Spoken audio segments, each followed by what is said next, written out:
Okay, this is October the 20th, and this is Old Testament survey. Okay, so we were in the reign of David. We were actually in 2 Samuel. So is there any questions? You notice we didn't go into a whole lot of depth in anything. Did you ever wonder why? Because you're saying the best of Well, that's a good answer, but it's probably not correct. Why are we not going into a lot of depth in the books? Because we have a lot to cover. Well, we're covering the whole Old Testament, and remember, this book is not about depth; it's about the big picture. It's based, but it's an extended look at the big picture, so that you're not.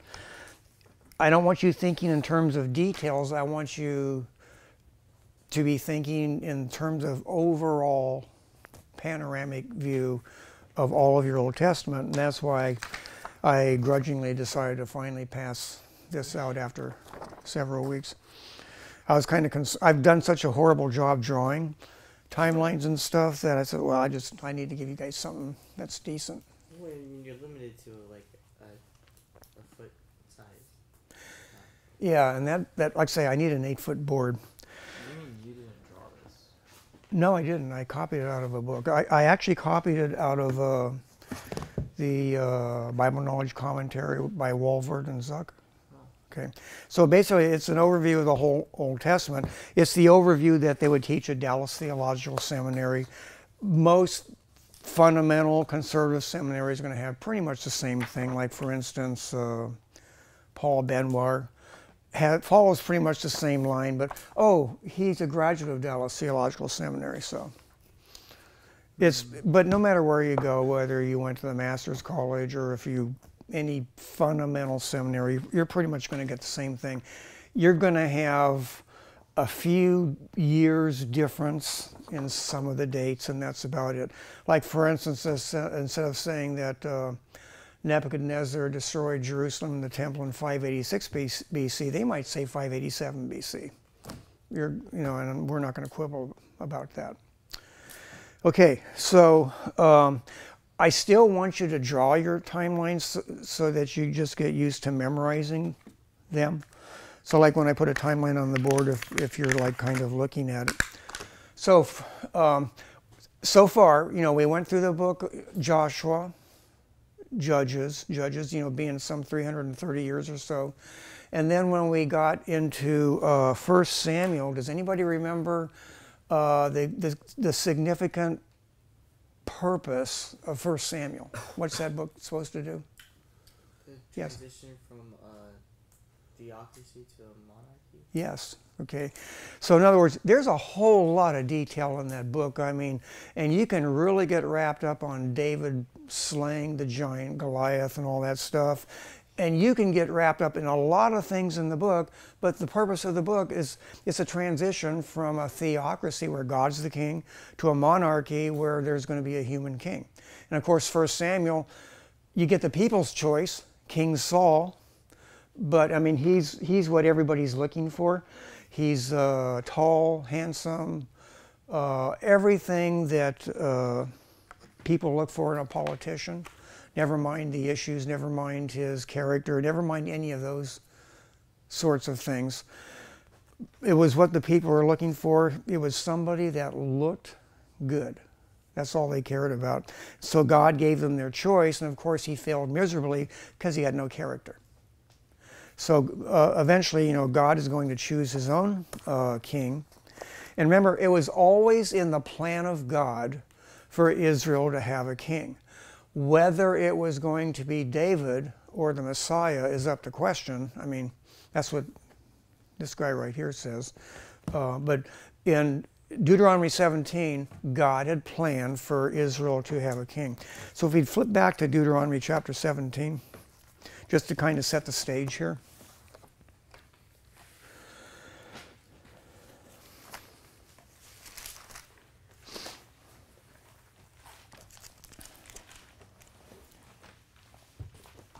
Okay, starting at verse 14, I want to read the requirements that God is going to give for a king, and you're going to notice that as as you go into the Kings into some detail, and I think some of you, if you're taking David Guzik's class where he's covering from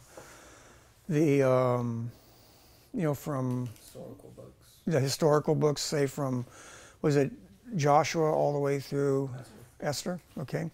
And is he going through like he's going through like a commentary on each book, one book a week or something like that? Is that how he's doing it? We read the book ourselves each week, and then he just kind of like brushes up on it in the class. And he'll like talk about like big points and like where Jesus is in the book. And things like that.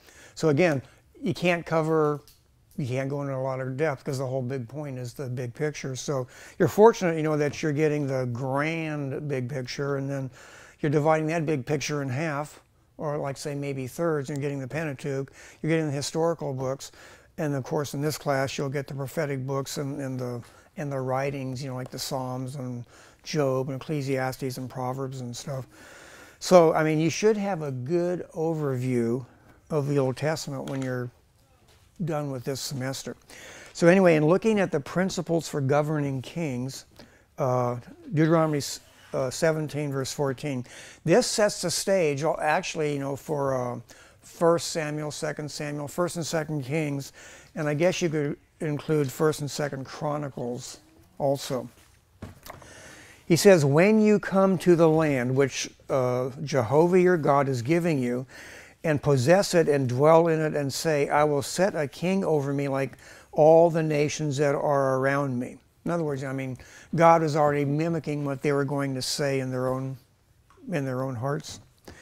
You shall surely set a king over you, whom the Lord your God chooses, one from among your brethren you shall set as king over you. In other words, can't be a foreigner.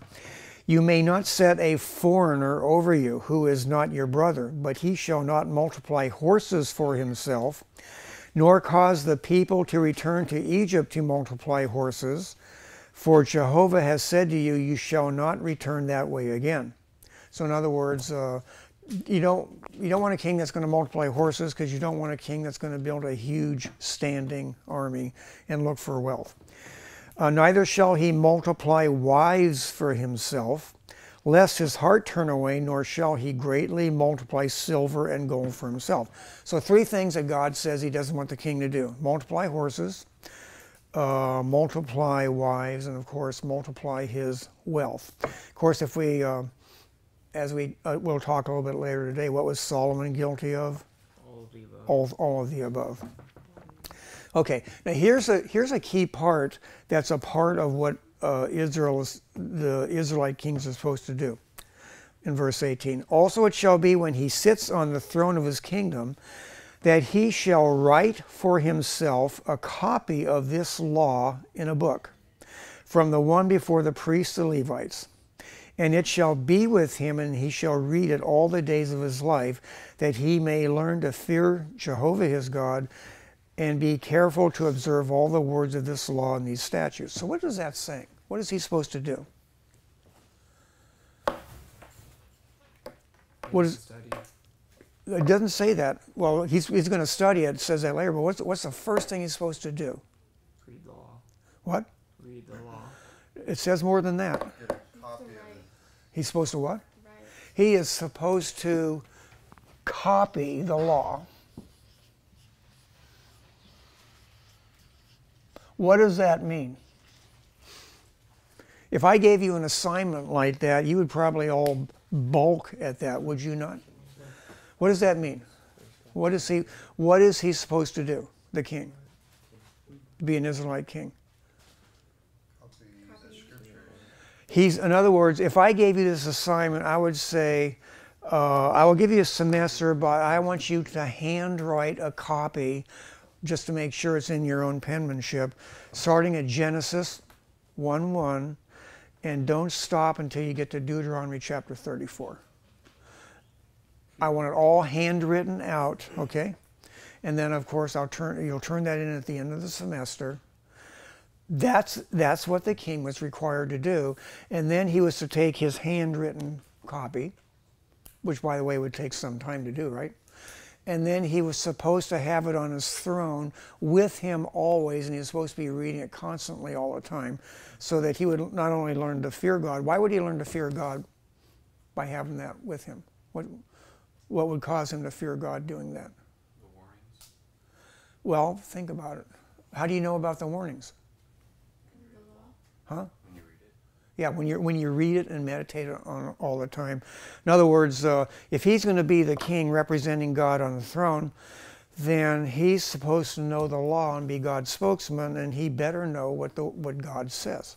Okay, so just from your knowledge of the kings of Israel, do you think the kings did that? Mm-hmm. Yeah, probably did. You think they did? How about? Saul didn't, but David probably did, and I would imagine Solomon probably did that too. And maybe Hezekiah, because it says Hezekiah was an extremely godly king. There's no record in the scripture that they actually did that. I mean, we know that Solomon, if Solomon did that, he obviously ignored much of it, right? It's probably more of a tradition thing then. But it was more than tradition, it was a command from God though, right? Mm-hmm. Because Wasn't there like the King Josiah, like when they found the law, like he was so surprised, like didn't that say something about the kings? yeah, he was shocked Yeah. that, what is this? He never even heard of the law. I mean, well, he might have heard of it, he'd never seen a copy of it.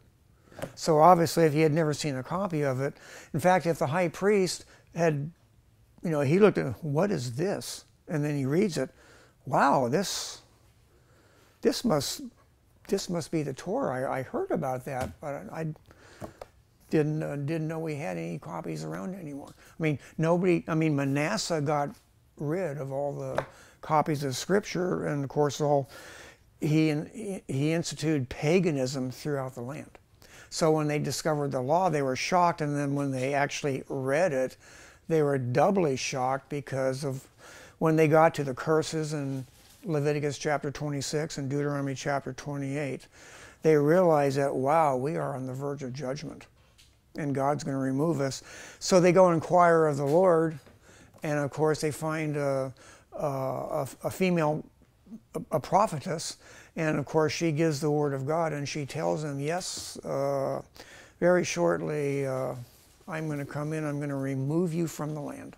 I'm going to destroy you and remove you from the land. But then he says, but Josiah, because your heart was broken and you repented, it won't happen in your generation. It'll happen after you. What God didn't tell him, of course, was that, by the way, you're going to die young. You're going to die in battle, as you try to stop the king of Egypt from stopping world events. Basically Josiah got in the way of Pharaoh Necho going to Carchemish to battle the Assyrians, and of course the Babylonians.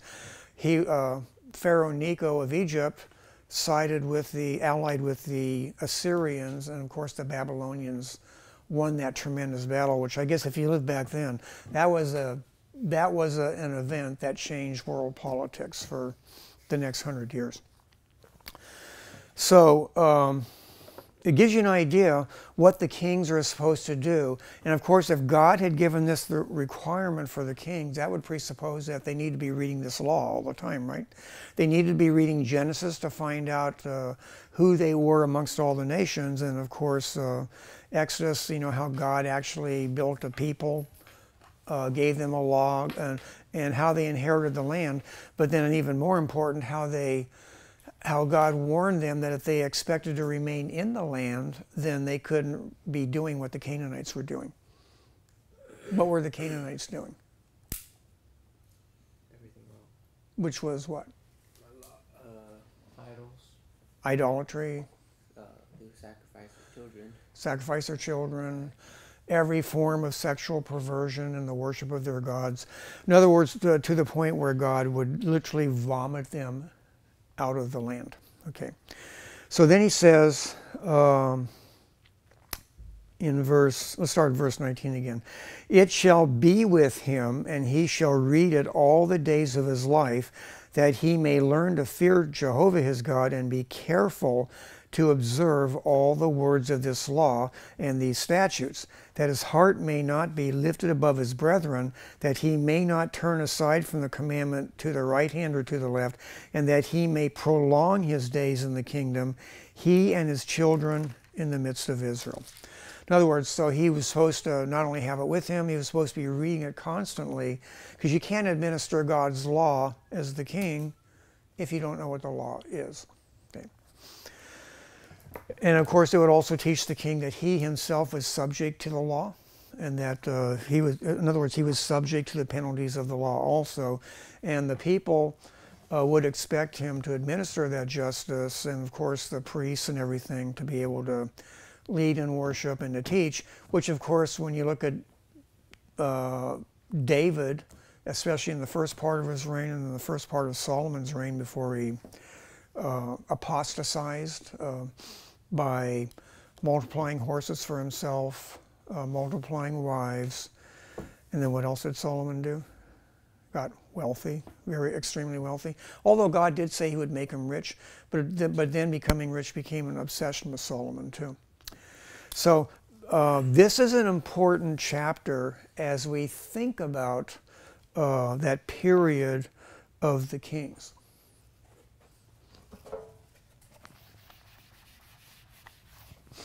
So it's so important, I wouldn't be surprised if it was going to be on the final.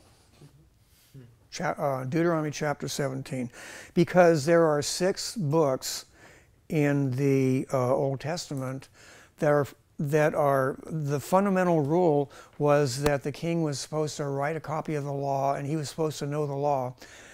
And for all intents and purposes, when you look at the kings of Israel and the kings of Judah, for the most part, as far as we know, they didn't do that. If they did do it, if they did copy the law, then they were even under more condemnation because they didn't obey the law. Okay. So as you have your handout here, okay. Just starting with with the kings.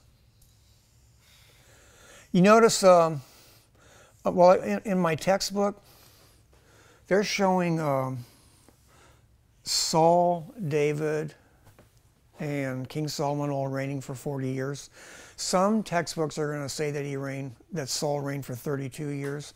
There is just, again, there's some dispute as to how long Saul actually reigned. But if you put 32 years or 40 years, the answer is correct. Because, like I say, it's open to dispute.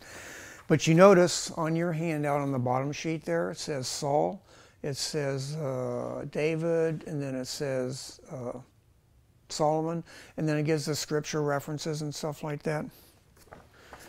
So this is like a really good sheet to help you with your tests, and just not only to know where things are in the general outline, but also to tell you, in other words, help you put scriptures on the big picture, just to show you that it's just not a figment of my imagination or something like that. It actually does work out this way.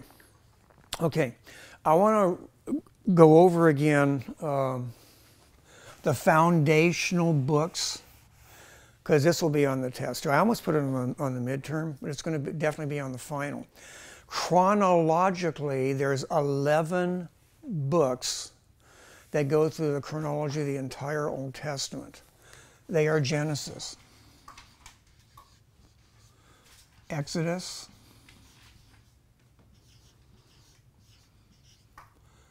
anybody know the next one? No? We're looking at a chronological history of Israel. Numbers, okay? Numbers. What would be after that? How about Deuteronomy? Would that be one? Yeah. No? No.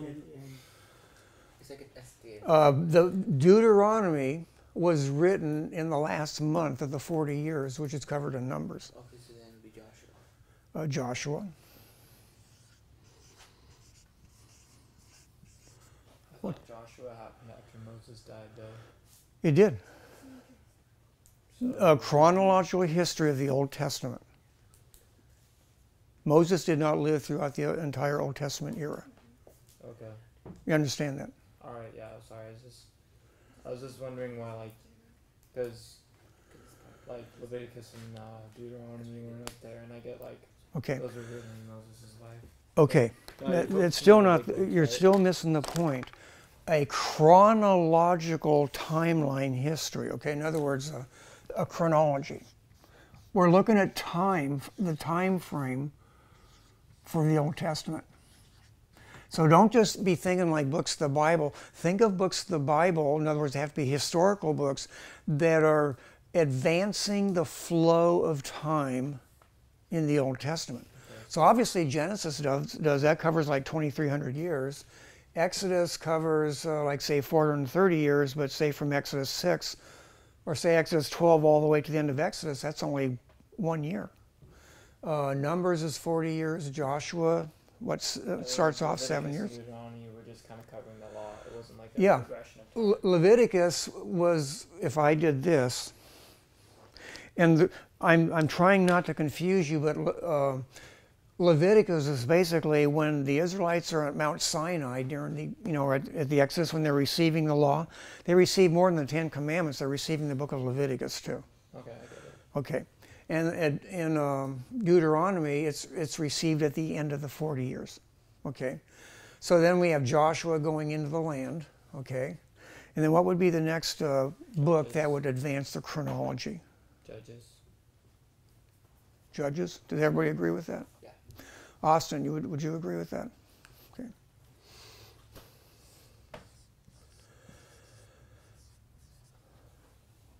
What would be the next one? 1 Samuel, 2 Samuel. Okay, and you are correct. I want to call on people, so because now you got it. I say you're on track now. Okay. So 1 Samuel.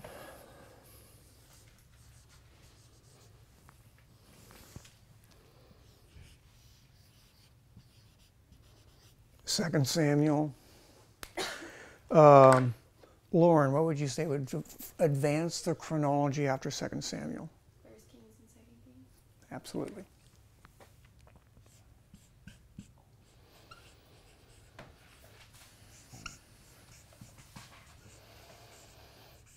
Does anybody know why I'm using red now? Divided Kingdom. No, because the red was, the black one was drying up and I just happened to grab it. Okay. All right, 1 Kings, 2 Kings. So if we're advancing the chronology, what would we choose after that? Chronology. Huh? Say it one more time. As we are advancing the chronology of the Old Testament, Annalise, if I was going to choose you, what book do you think you would pick? What follows chronologically after 2 Kings? What's that? Well, see, Chronicles is a rehash of 1 Samuel, 2 Samuel, 1 Kings, and 2 Kings. It takes place, it's a rehash of the same material with a few differences. Well, take another guess. Okay. Oscar. Ezra. Okay. Ezra. Ezra. Okay. Yeah. Why would you say Ezra? That covers them returning. Okay.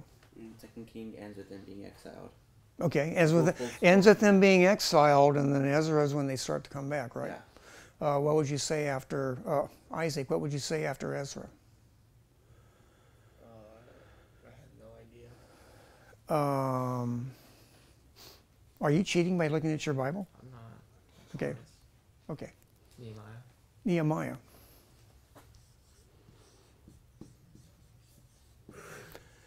Any others? Anybody? Is there any others? Annalise, what do you think? Any others? In your informed opinion, do you think there's any other books in the Old Testament that advance the historical chronology of Max? What do you think? No. Huh? No. There are no other books, is what you're saying? Nobody wants to say Ezra? Ezra's already up there. How about Esther? I Why wouldn't you say Esther? Because that happened during their exile, right? That happened during their exile in Babylon. Yeah, Esther takes place during Ezra. Right. Yeah, it's actually an event that occurs towards the end of the book of Ezra. Okay. So so if you count them, 1, 2, 3, 4, 5, 6, 7, 8, 9, 10, 11. There's 11 books that advance the historical chronology of the Old Testament. And so like if you put it in a timeline, which is what we're going to do.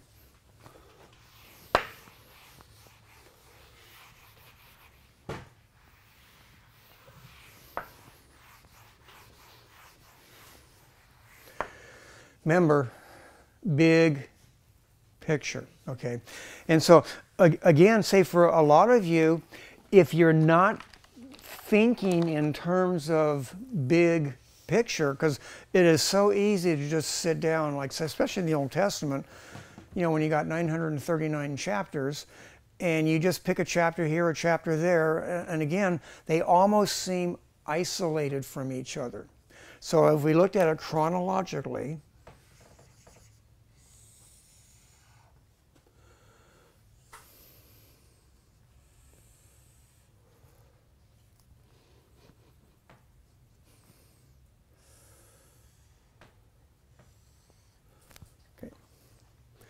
does that sort of look familiar? Yes. Okay. Well, I have my line coming into that, but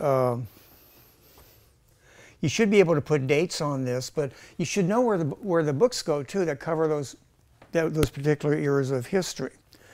So, for instance, the first 2,300 years, just call it like 2,300 years. What book would that be? Genesis. Are you sure? I strongly believe so. I strongly believe you're correct. Okay, Genesis. Okay. Okay, that's the first book. The second book is. What was that, Lauren? Exodus. Huh? Exodus. Exodus. Yes, Exodus. And it took like 430 years. Okay, Exodus. What happened chronologically? What happens after that? Numbers. Anybody else? Isaac. Just off a hunch, I want to say numbers.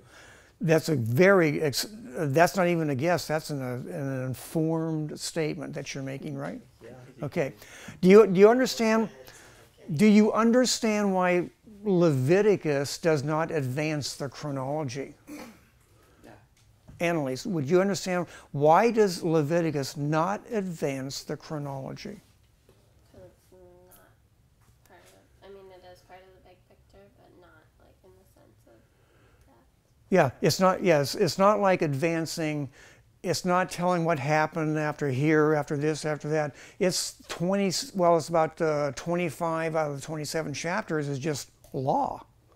It's just, you know, apodoptic law and case law. Basically, it's just a bunch of laws written down about how they're supposed to live when they're in the land, and they receive that at Mount Sinai in the last month of the book of Exodus. Or say the last couple of months, they're actually at Mount Sinai for 9 months, you know, for like most of the book of Exodus, where they're receiving the law and they're building the tabernacle. So it doesn't advance the chronological history, but it's some of the stuff that was happening during that 9 months. They received the law. Okay, so if Numbers is the next one.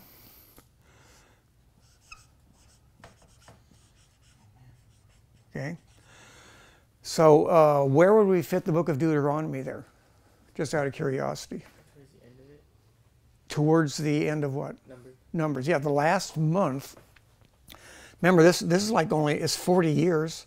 And after 39 years and 11 months, in that 12th month of the 40th year, they write the book of Deuteronomy. I mean, Moses receives the book of Deuteronomy from God. After Numbers, chronologically, what happens next?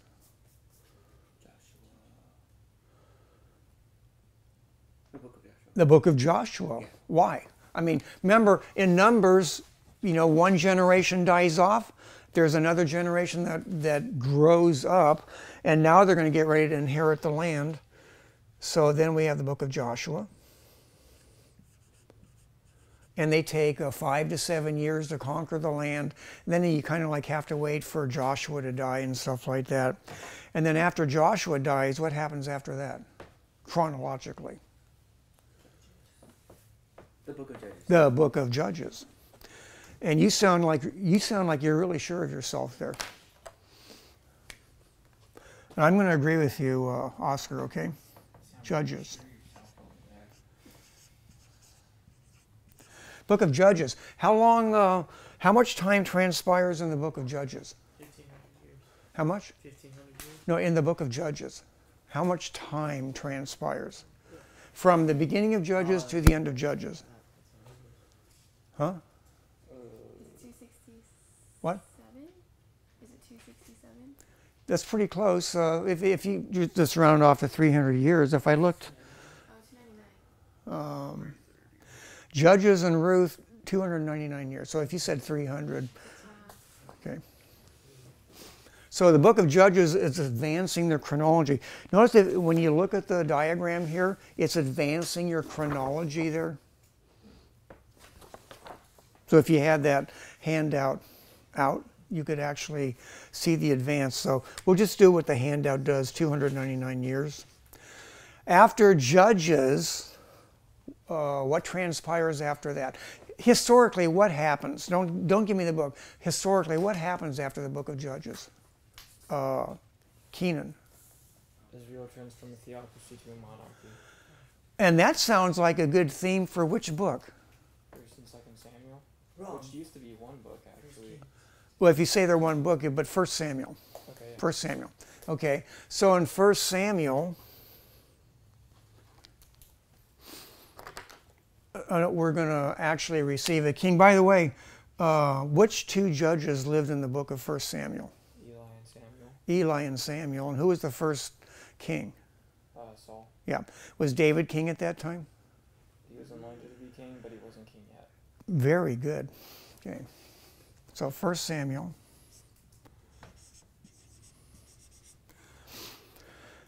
What happens after 1 Samuel? By the way, David's on the run for his life. Saul is king for either 32 or 40 years. And if you look at the entire book for the length of 1 Samuel, the book takes about 90 years. You know, from the time that Samuel was born till he dies. That's not reflected in your handout here. They just don't put that there. By the way, the book of Ruth, where does that occur? Does it advance the chronology? It does not. The book of Ruth. Happens in Judges. It happens during the period of the judges. Like, for instance, if this is the period of the judges, and say the period of the judges goes from, see if we have some years here. When does the period of the judges start? 1381, maybe? Let's see, the Exodus was in 1445 BC, and then we got 1405 BC after the 40 years, right? 1405 BC. That's when they enter the land, right? I mean, if the Exodus was in 1445 BC, they enter the land 40 years later in 1405 BC, and then if the period of the judges was 300 years, let's just round off to 300 to make it easy. If you subtract 300 from that, what do you get? Annalise, what do you get with that? If you subtract 300 from 1405 BC, what do you get? 1105. Yeah.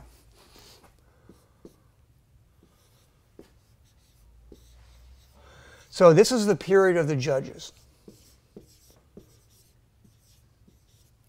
That's the period of the judges. So sometime during there, what book of the Bible took place? Ruth? Where would you put her, do you think? You want to put her in the middle? I put her more towards the beginning. You put her up here? More? Like, yeah, more towards the beginning. Why? Because there's a gradual decline of morality in the land. Mm-hmm. And in the book of Ruth, you actually see that there's a good amount of people that have a sense of morality, such as Boaz. Well, at least one. Yeah, But I mean, according to the book of Judges, maybe not a whole lot, huh? yeah, I don't know. Remember, what's the contrast? What's the contrast between the book of Ruth and the book of Judges? That she comes to God instead of people forsaking God. Yeah. While in the book of Judges, they're forsaking God and turning to idols. In the book of Ruth, you have a pagan who's turning to God. I mean, just the opposite. I put it more towards the end. You put up more. What would be your reason? There's only 2 generations between Boaz and David. Or David 3? comes in first Samuel. Oh, wow, that's actually really smart. Okay. And by the way, you all came up with good explanations, and that's why some people say here, some people say here, and some people say here. So I just wanted to, you're being good critical students. You're weighing the evidence. Okay. So well, we'll just put it here. I'm not taking a firm stand. I'm being wishy-washy. I'm just going to put Ruth here because there's room on the board to write it here. So the book of Ruth takes place somewhere between 1405 BC and 1105 BC. And by the way, I just took this. This is just an expansion of this little line right there, right? I mean, if we just did that. I just kind of expanded that little section. And then if you want to think in terms of detail, then you can start adding some detail in that little line right there. But the point is, you know where it goes. Chronologically, you know where it goes. And then in your mind, you turn the page and then, or you zero in with your satellite laser beam and then you expand it and you look at all the detail on that little box there. Okay.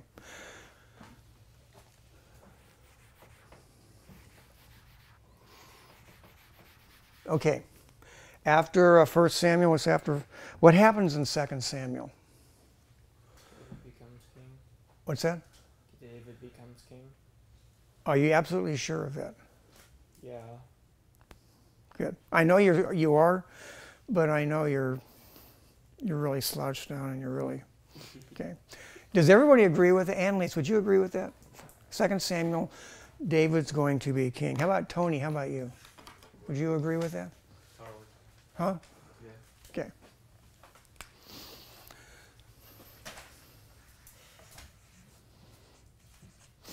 Okay. My lines aren't really good right here, so.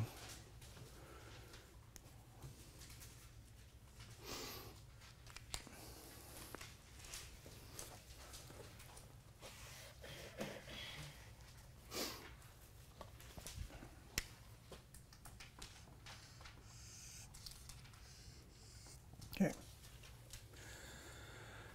What happens after 2 Samuel? By the way, when does David die? Anybody know? What time? What the date is? Or how about what book does he die in? He dies in both of the books, Both of what books? 2 Samuel and 1 Kings. Very good. Okay. I'm going to have you raise your hand from now on, okay? Because you're just whipping out those answers faster than I can even think of them myself. No, Okay. sorry. Okay. Wait, he doesn't die in 2 Samuel. He totally does, I thought.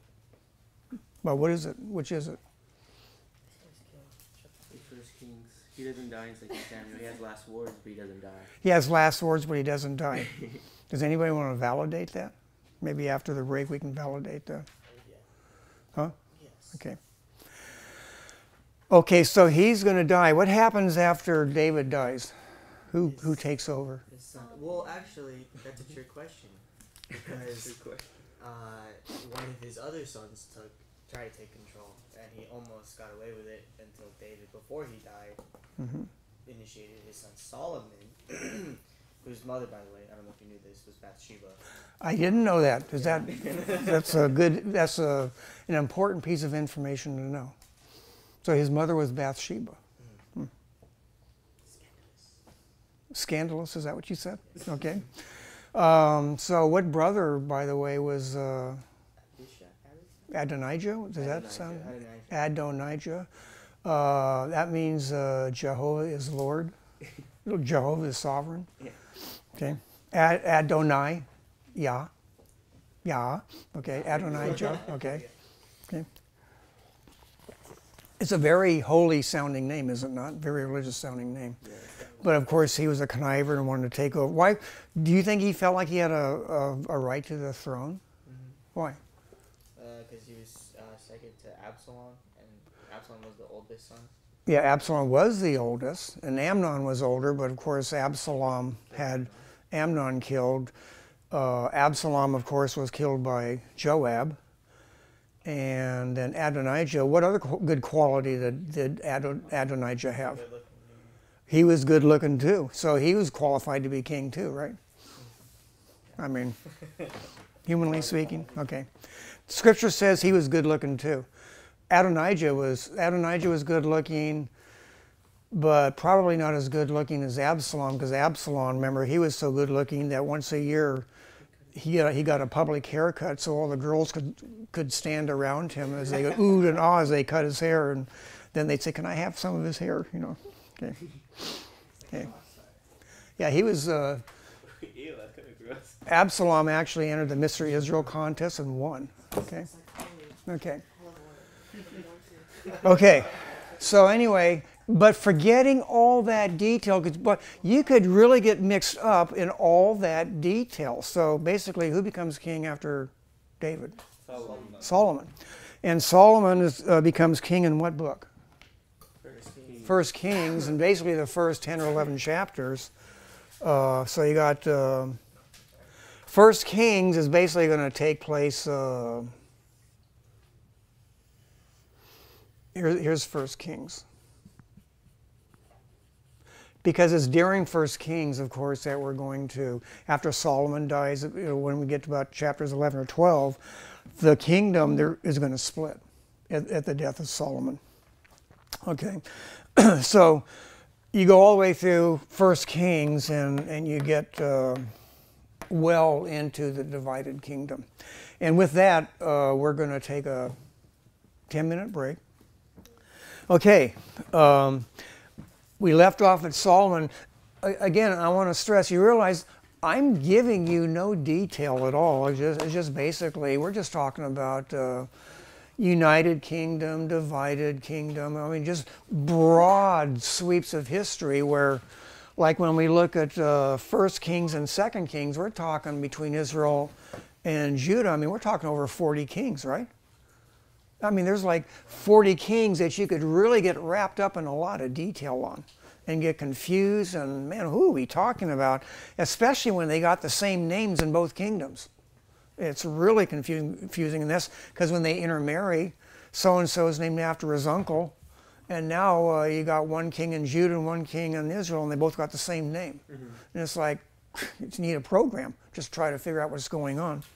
So anyway, we have First Kings and then Second Kings. By the way, First Kings, it basically covers about 125 years.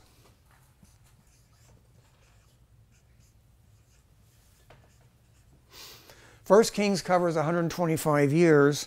Second Kings is going to cover about 250 years. And if I was going to draw a line on here, where does Second Kings end? Anybody got to venture a guess? Where? At the end of Judah's kingdom. Where's Judah? On the bottom. On the bottom. Oh, here's Judah? Well, if that's Judah, then who must that be? Israel.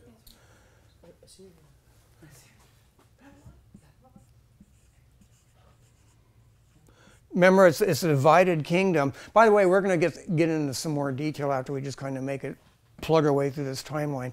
Where does Second Kings end? End of Judah's reign. What's that? At the end of Judah's kingdom. Okay, so basically you're saying right here. So this is Second Kings. Okay, and it's again, it's like about 250 years. So, I mean, if you added, does anybody happen to know that date right there? This is a really important date there. It's given on your timeline. 9, 80s, no, 9, what? 931? 931 BC.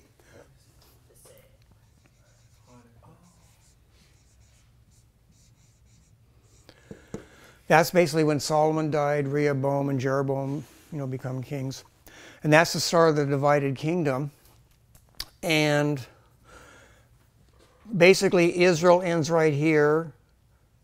Judah ends right there. Does anybody happen to know the date of when Israel ends? Just 722. Yeah, 722 or 721, depending upon which scholar you read. So here's 721 BC. And how about Judah? When does that kingdom end? 586 BC.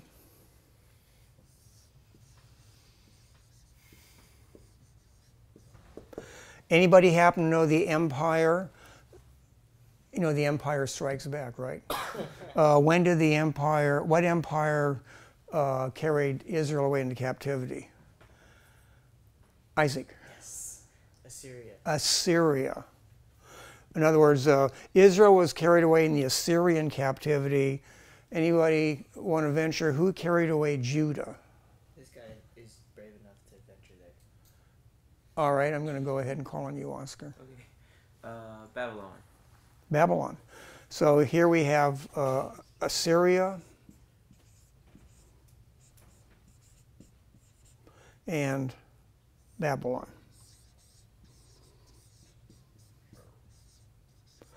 The king of Babylon was so famous. Does anybody know his name? Hammurabi. No, it wasn't Hammurabi. Lauren, you want to give it a straight for the San Antonio crowd? Who was king of Babylon? Okay, I'm going to go to Hawaii. We're going to go to the west, okay? Nebuchadnezzar.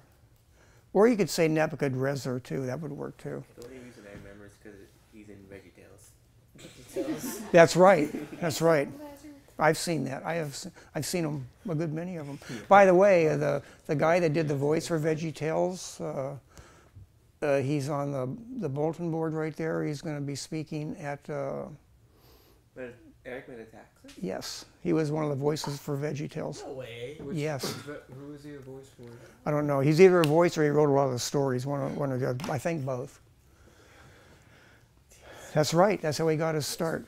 VeggieTales. Okay, talking vegetables.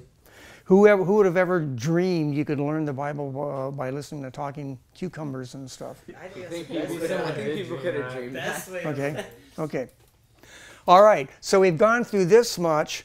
What is this empty spot right there? Annalise, would you like to venture a guess for the empty spot? The empty spot. Is that on this one? Uh-huh. Yeah. The exile? The Babylonian exile. Anybody have an idea? Annalise, how long was the Babylonian exile? 70 years. Okay, what? 70 years. 70 years. So in other words, when Judah was in exile in Babylon, they were there for 70 years at the Babylonian exile. And then at the end of that 70 years, chronologically, anybody know when that date might have been? By the way, this 586 isn't actually the date for the deportation. By the way, the scripture uses 3 sets of dates for the deportation. Each one represents something else. But 605 or 606 BC is going to be the date they're going to go from. So 606 BC, if you have 606 BC for the start of the deportation, and the exile was 70 years, when do they come back? 456. How would you figure it out? Well, If the deportation was really in 606? Because remember, there was three deportations. There was one in 606, there was one in 597, and there was one in 586. we just add 70 to that, and then that's You add 70 to it? What would you get? Well, with that one, you would get 600. I mean, 534 BC, right? Add, You subtract it, don't you? Because subtract what? BC, Subtract what? 70. What's this date right here? Anybody want to compute that? Oh, after the exile? After the exile, what's the date? Yeah. When do they come back? No, it would be like 536. What? 536. How did you arrive at that? Subtract 70 from Oh, 606. And you get 536? Correct. And you would be absolutely correct. Okay, 536 BC. Well, what happened in 536 BC? the return of Israel. The return, well, actually, Judah anyway. Well, actually, you could say Israel because there's going to be an important chapter that we'll mention sometime during the divided kingdom, when a lot of godly Israelites head south so that they can worship the true God, when calf worship is instituted in the northern kingdom. So anyway, 536, that's the start of what book? Daniel. Ezra. Well, what is it, Daniel or Ezra? What's that, Isaac? I think it's Ezra. Speak up. Ezra. Ezra. For the camera. Ezra for the camera, okay. Ezra.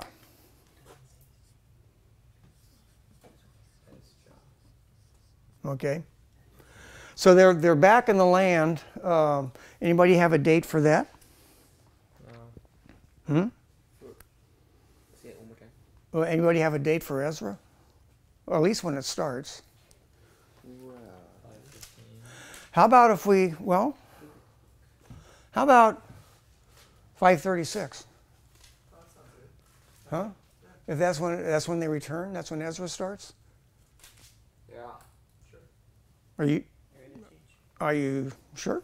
Well, it's debatable, but for the sake of simplicity, let's go with that one. Oh yeah, Okay. that's what he says. The exiles return. Yeah, the exiles They return. in the beginning of Yeah. Ezra. Now, somebody happened to mention Daniel in referring to the return from the exile. He mentioned Daniel, and of course in Daniel chapter 9, what's Daniel doing? He's actually reading the book of Jeremiah and discovers, oh, we're only going to be in Babylon for 70 years. I'm going to start praying that God will fulfill that prophecy and send us back to the land of Israel, to the promised land. And so he prays. Remember, he gets the famous 70 weeks prophecy. But he was reading Jeremiah because God told Jeremiah that it was going to last 70 years. They would be in exile for 70 years, and then God would bring them back into the land in Ezra. So anyway, Ezra, a lot of stuff happens in Ezra, which we don't want to get wrapped up in all the details of what happens in Ezra. But after Ezra, what happens? Who comes on the scene after Ezra? There's a book named after him. I'm going to pick on Annalise again. Annalise, who basically came along after Ezra? Nehemiah. That means, which by the way, it means the comfort of Jehovah. Like Noah, Noah, comfort or rest, the rest of Jehovah, comfort of Jehovah. So Nehemiah is after him.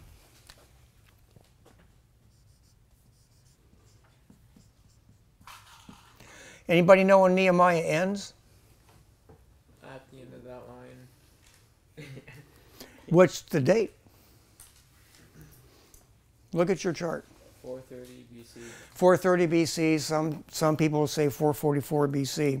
But say it ends right here. Basically, the Old Testament ends right there. And like say 430 BC. And basically from creation all the way to Nehemiah, that's the whole Old Testament.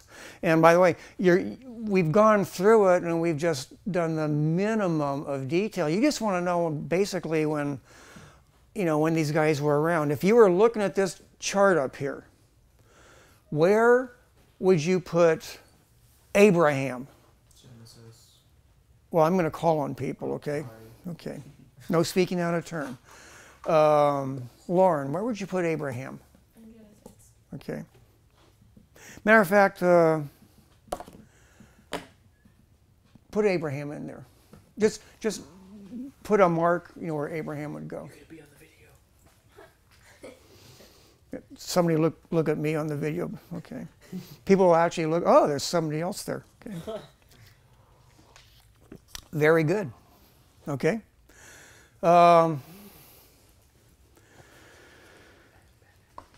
Kenan, where would Moses go? Oh.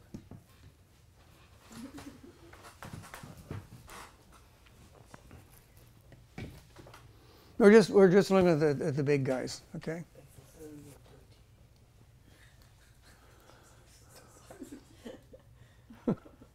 Cave of Vanna White.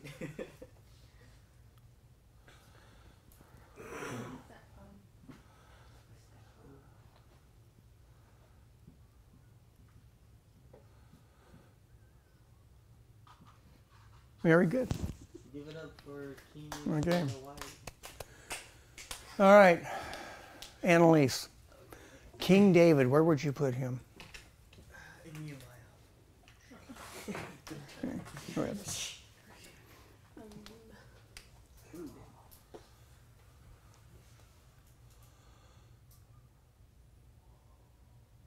Wait, was he? Yeah, you could actually maybe like about in the middle and all the way to the end there. Yeah.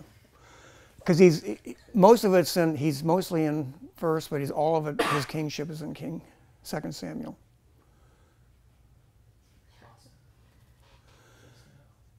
See that black one is drying up so fast. Okay. All right. Oscar. Boaz, where would you put him? Boaz, or if you have a King James, Booz, where would you put Booz? Okay.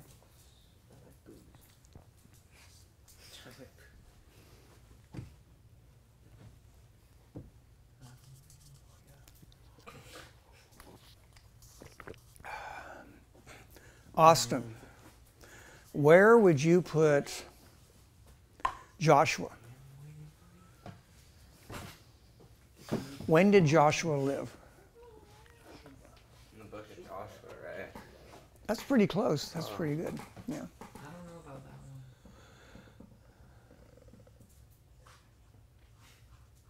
one. And if you're actually like coloring in his life, of course, we know that he was all the way through the book of Numbers too.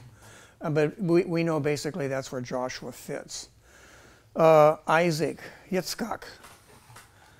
Where would you put Yitzchak? Isaac. Where would you put Isaac? Where would I put it? Yeah. 2014. Mm-hmm. Where would I put him?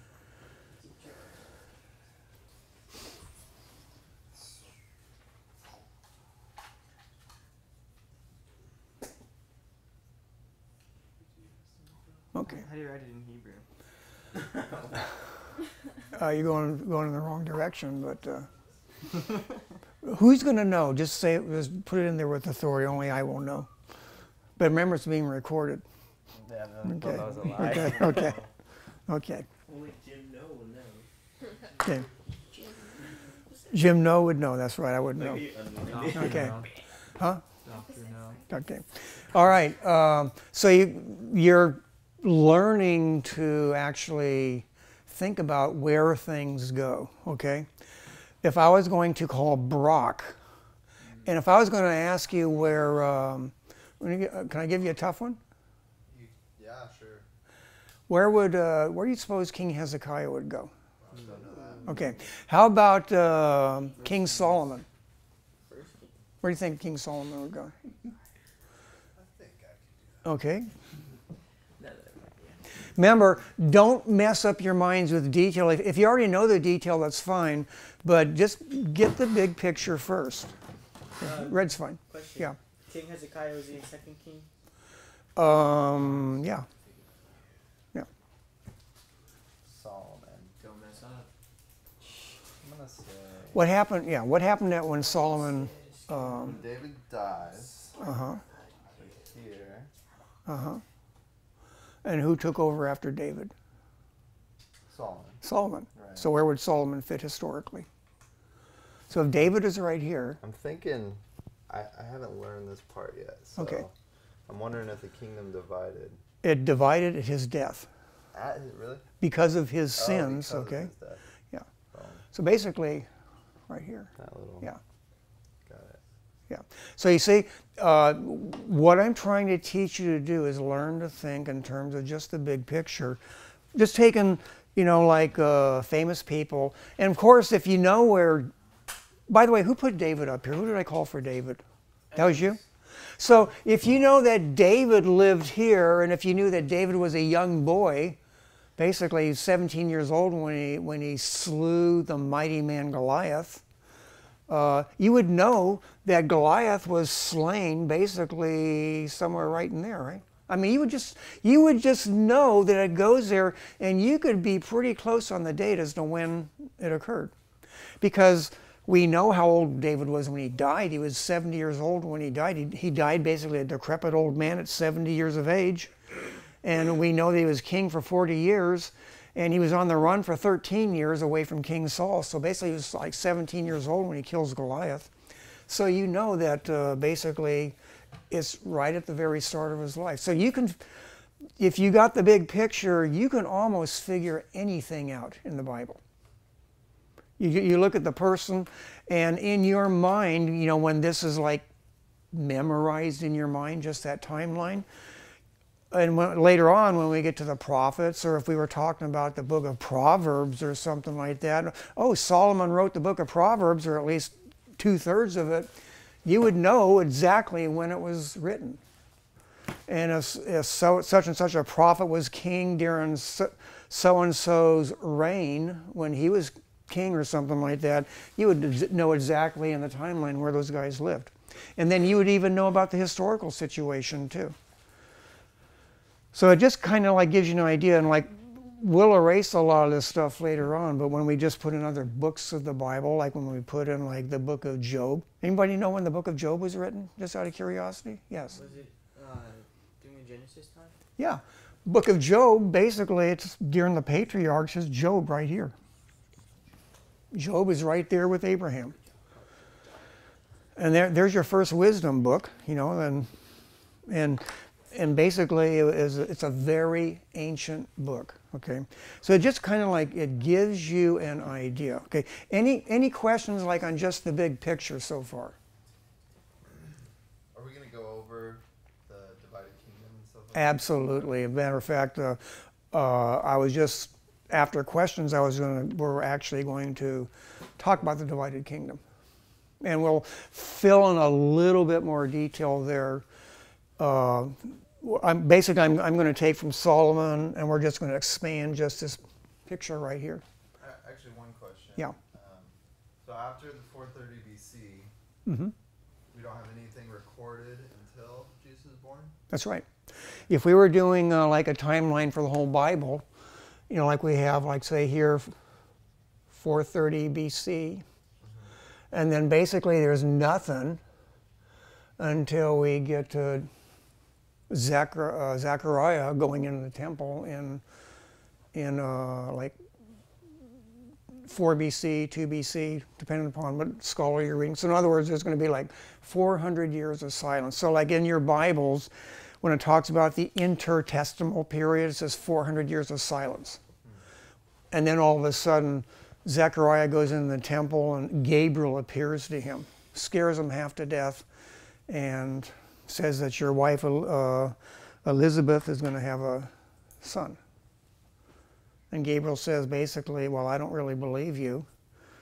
Give me a sign. So he gives him a sign. Remember, he says, I'll give you a sign. You're not going to speak until the day he's born. So you'll be mute, won't be able to say a word for 9 months. And we know it was 9 months because as soon as he leaves the temple, he was told his wife was going to get pregnant, so he's going to go home and get her pregnant. After he leaves his temple service, so 1 week time he's in the temple and he runs home and he gets his wife pregnant. She conceives, and 9 months later there's John the Baptist. Okay. So anyway, if we were like doing the whole Bible, but like in this class, we're just doing the Old Testament. But if we were doing the New Testament, again, if the board was longer, typically when I teach the whole Bible from cover to cover, I'll say I'll teach you the whole Bible from eternity to eternity in 10 minutes. From cover to cover, eternity to eternity, I can teach you the whole Bible in 10 minutes. And it sounds like a fantastic claim, but in reality, it's really easy. Basically, you'll spend the rest of your life filling in the detail. So I'll just give you the beginning and the end and a few major points in the middle in 10 minutes, and basically you know the Bible from cover to cover. You've got the big picture. But we're just looking at the big picture of the Old Testament, but this is actually a lot of detail for the Old Testament, because we're kind of learning it by what book is it in. Because since we're doing the Old Testament, there's 39 books. Remember, chronologically, we're just taking 11 books to get all the way through. If you got those, if you just basically know the chronology and they're chronological in your Bible, in our English Bibles, you got the whole chronology of the Old Testament. All the rest of them just kind of fit around here in different places. But if you just get the general chronology, and once that's memorized, then you can start adding some detail. But don't start adding detail until you got the big picture memorized. Otherwise, it's just too much detail. Then I could pick somebody like Lauren. Say at the end of this class, I could have Lauren come up here and I would say, talk for 3 hours about the Old Testament. You could start at Genesis, draw this diagram, and start here and talk your way through the diagram, and you'd be saying, oh man, I can't finish this in 3 hours. And people would be standing back amazed, like your study, your ladies' study or college class that you're teaching down the road, and people will just be awestruck at she's got the Bible memorized. It's all in her head. And I hope that for every one of you, basically it's just in your head, and you can talk your way all the way through it. You don't have to know all the detail, but you know enough to where you can move the chart along and you're drawing it as you're going along. And people are just sitting there spellbound that, wow, look at the tremendous knowledge of that woman. Where did she learn all such stuff? You know? Oh, right here in Old Testament survey, right? Okay. Okay. So let's, if there's, yes. So could we just like applying this to like a pastoral sense? Like if somebody were to ask another pastor, like, hey, I need you to do like a last minute study, would that work? Like, could you like pull something off of the timeline and just sure. do a Bible study? But I mean, I'd be praying about it. But like, say, if you're just going into a place, what most people do is they pick a passage or something like that. And you notice most pastors, they try to fill in a little bit of background around the passage of when it took place, or so-and-so is king, or this and that event is happening. But still, it's not enough for most people to really know what's going on. They still don't know, like for instance, they're talking about Paul, and there's, you know, like he wrote Ephesians, and like maybe he was in prison and stuff like that. And they might mention a few details, but as far as overall history, like, you still don't really know where it fits in the whole big picture. So for most people, it ends up being like an isolated event. Well, yeah, I know a lot about the Apostle Paul, but I really don't know how he fits in with everything else.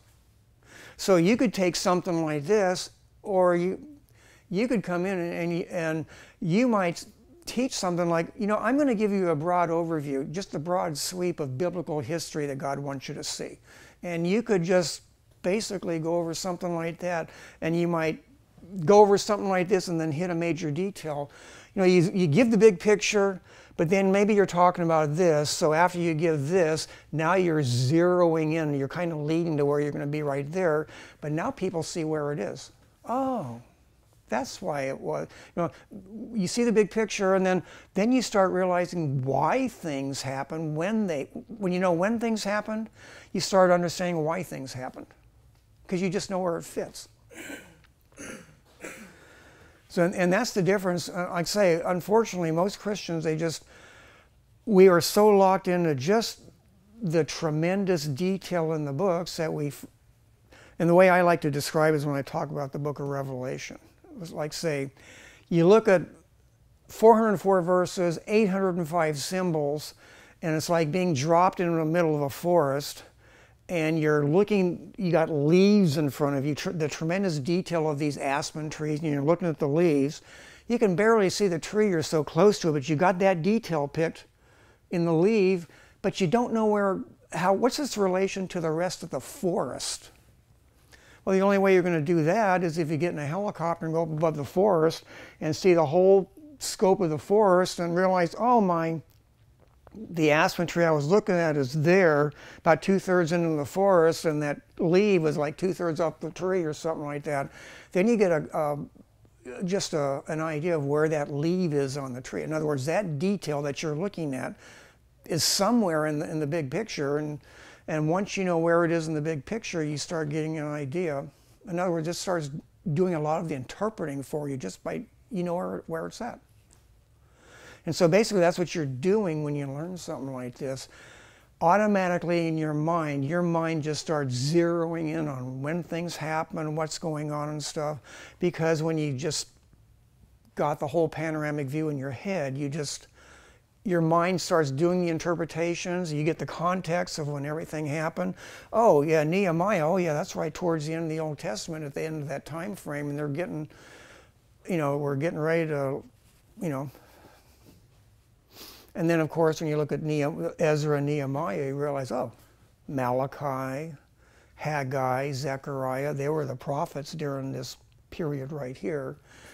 You start, you know what they talk about because you know that they lived right here. So what are they talking about?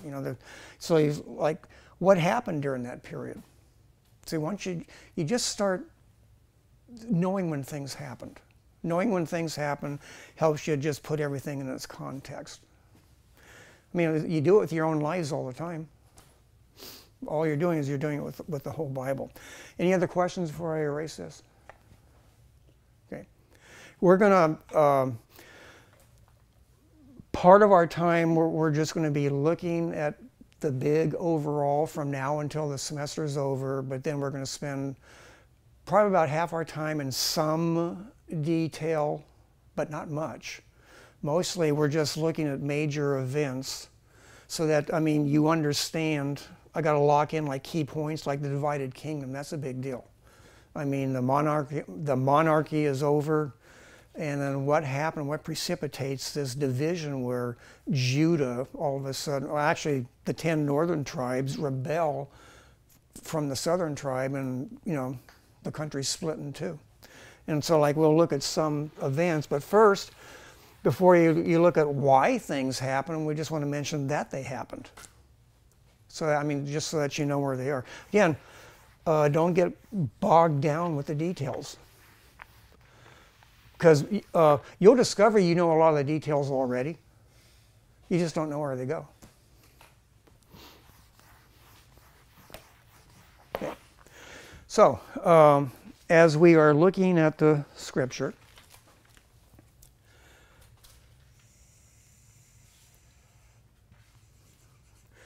and I'm going to use for this time frame here, just for the purposes of just being uniform, I'm going to say that Saul was a king for 40 years, David was king for 40 years, and then Solomon was king for 40 years, okay? Just so that you get the time frame. And what's good about this, of course, the date is given here, when Saul became king, when David, of course, and if each guy reigned for 40 years, when each guy, when they started, when they finished, when they started, when they finished, when they started, when they finished. So you got 120 years of Israelite history in the United Kingdom. So for instance, if I divide this into thirds, okay, so we know, and all I'm doing, I'm just kind of starting right here, bomb that page right there, where it starts getting complicated. We know that Saul was king, David, and then Solomon.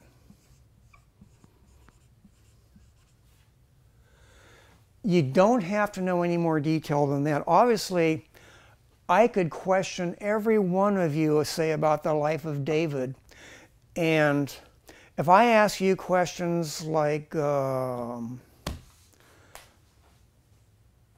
when did David have his affair with Bathsheba? Where do you suppose that occurred? Was he a king already? Mm-hmm. Oh, so where would that occur? 2 Samuel. 2 Samuel. Well, where does it go on here? On like the second half of David. But somewhere in this little time frame right there, right? I mean, you can date these events already, okay? And so you could even, like, when you realize, you know, that David had lots of wives and stuff like that, all of that stuff is like not important when you just want to know when they lived and stuff like that. But then we have, at the end of Solomon's life, we know that there was a division in the kingdom. I mean, what happened at the end of Solomon's life? He died. Obviously, that's one thing. Jeroboam came back. What's that? His son ruled his place. Yeah, his son is gonna. He picks his son to rule in his place. Rehoboam is, and there's going to be a couple of names that you'll just probably want to get just because it's going to be important. But usually, typically, we do Israel up here. North is up, so we put Israel up here. And we can, sometimes when I draw a line down here for Judah, I draw it down there so I have more room in the middle to write things. That's the only reason why I do that. So just say Judah's down here. And up here is going to be Israel. Okay, Israel up here, Judah is down here. In other words, the United Kingdom has been split in two. There's going to be 2 tribes in the south, and there's going to be 10 tribes in the north. And you don't know why. All you know is it happened, but anybody know when it happened? I mean, look at your chart, yeah. It's in 1 Kings, but didn't it happen like on Rehoboam's? You don't want me to say why it happened, right? No, I want to know when it happened. Oh, 1 Kings. No, when it happened. Chronologically, when did it happen? Because, by the way, if you can't attach a date to it, you're still out of touch with it. Somewhere along the line, you have to, this is 2014, we're towards the end of the year, and for you to understand something about when this occurred, you got to have some dates somewhere. So, like, when did the split happen? 931 BC. 931 BC.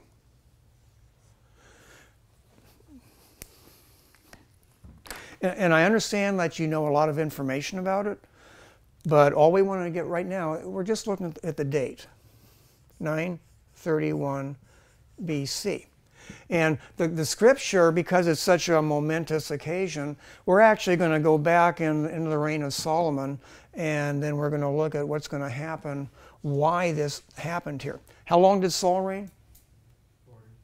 40. Annalise, how long did David reign? Look at your chart. 40 years. Max, how long did Solomon reign? 40 years. 40 years. Anybody want to venture when Saul became a king? Isaac? When did Saul become king? Like date-wise? Date-wise. Use your cheat sheet, your handout. Oh. Or unless, if that's Oscar's, I don't know, will you let him look at your 1051. 1051. So if you know this date right here, 1051, when did Saul stop being king and when did David become king? Huh? 10, 11 BC. Huh? 10, 11 BC. How did you arrive at that? You subtract from 1051, subtract 40, Okay. and you get 10, 11. Subtract 40 from that and you get, what was that date? 1011 BC. When did David die? If I was going to ask you, when did David die? Let me pick on Lauren again. When did David die? 971? 971 BC. You got it. Right. Well, did David die immediately after Solomon became king? He made him king first, and then He made him king, then he died. Basically, he's dying basically at that point. He basically, after he makes Solomon king, basically he kicks the bucket. In other words, it's going to be a very quick time frame. Yeah. Is the 40 years like pretty accurate, or are we just rounding? It's pretty accurate. Is that because of the law, or did they just? It's when they died. It's when Saul died. It's when David died. As soon as, I mean, if you've ever looked at like at the King of England or something like that, even today, when somebody dies, they immediately have a ceremony and they anoint the new king. You don't think it's like a coincidence or anything that they're each 40 years? Coincidence is not a kosher word in the Bible. God arranged it. That would be that period of time. Yeah. In other words, God had already predetermined how long they're going to be a king.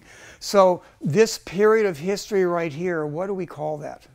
What do we call that period? Anybody want to venture a guess? The Three King period. There's a song about them, We Three Kings. Oh, that's a different era, isn't it? Yes. Is it called the United Kingdom? The United Kingdom. And why do they call it that? Because Israel and Judah are still one big kingdom. Yeah, they're still one kingdom. And the Britons believe that. Right? The what? Yeah, nothing. The Britons believe that? They believe that they're descendants of Israel. Yeah. It's more accurate that they're actually descendants of, I mean, the true Brits live in Wales today, and they're actually descendants of the Trojans. Okay. I can demonstrate that. But anyway, that's a different class. Anyway, so this is the United Kingdom.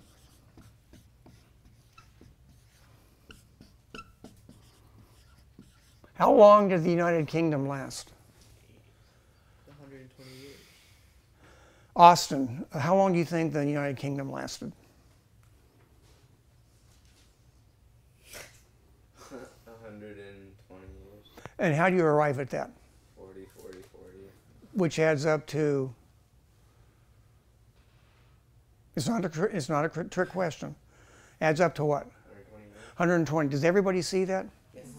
I mean, if I was, like making a test, I could formulate all sorts of questions and stuff like that just from what's on the board right here. Just all I'm making you do is just look at the diagram, and you got some dates you can figure out a lot of things. I mean, I could ask you a question like, together David and Solomon reigned how long in the United Kingdom? Well, 40 plus 40 is 80 years, right? Okay, I mean, it's just the kind of questions that I would come up with. I mean, they're not trick questions. They're just basically, are you looking at the diagram, or can you figure it out? And if I was asking you when things occurred, I mean, if you take 120 from that, are you going to arrive at that? 1051 minus 120 gives 931. Is that? Would anybody want to work that out and see that it actually comes out to that? Does it? Tony, do you see that? Okay. Who wants to do the math? Keenan, come up here. Okay. I want you to figure this, because sometimes you're doing the math in your head and you come up with wrong numbers. So I want you to come up, demonstrate that this is really the accurate. If this date is right, prove that that date is right. How would you do it? First. You got space. You got space right here. Just do it quickly, okay? Got it.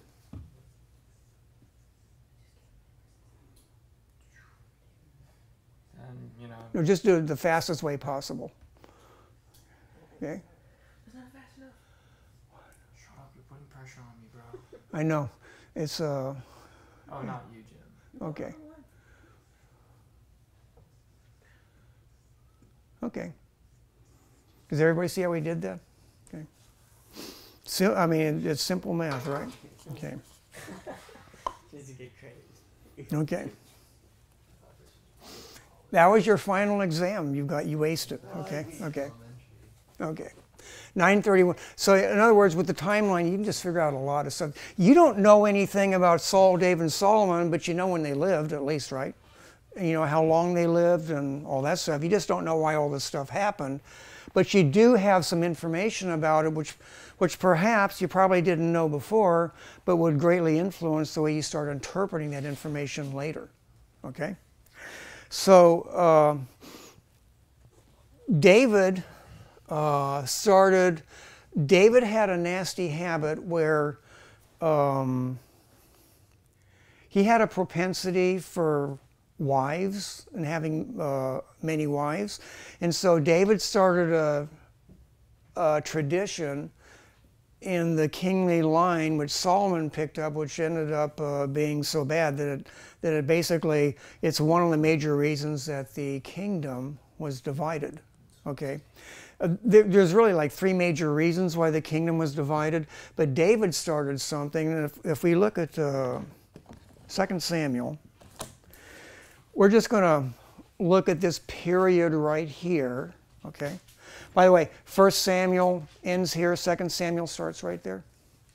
And if we were looking at some of the detail here, we would realize that David did not start off ruling in Jerusalem. He started ruling in Hebron, and he was in Hebron, and he only ruled over Judah for 7 years. And then for the last 33 years, he was king over all of Israel.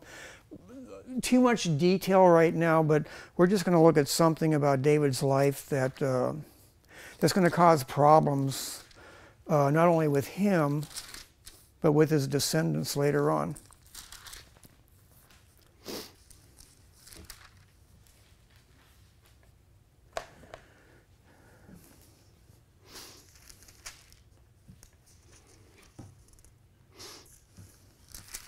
Maybe.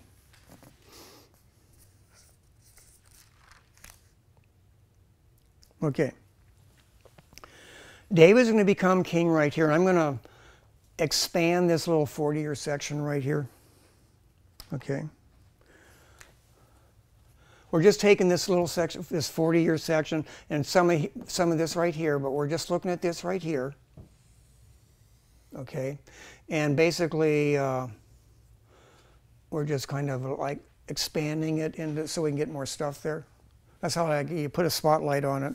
And we're going to look at something that David did during this period right here. And if we looked at 1 Samuel, we'd realize he did some other things too.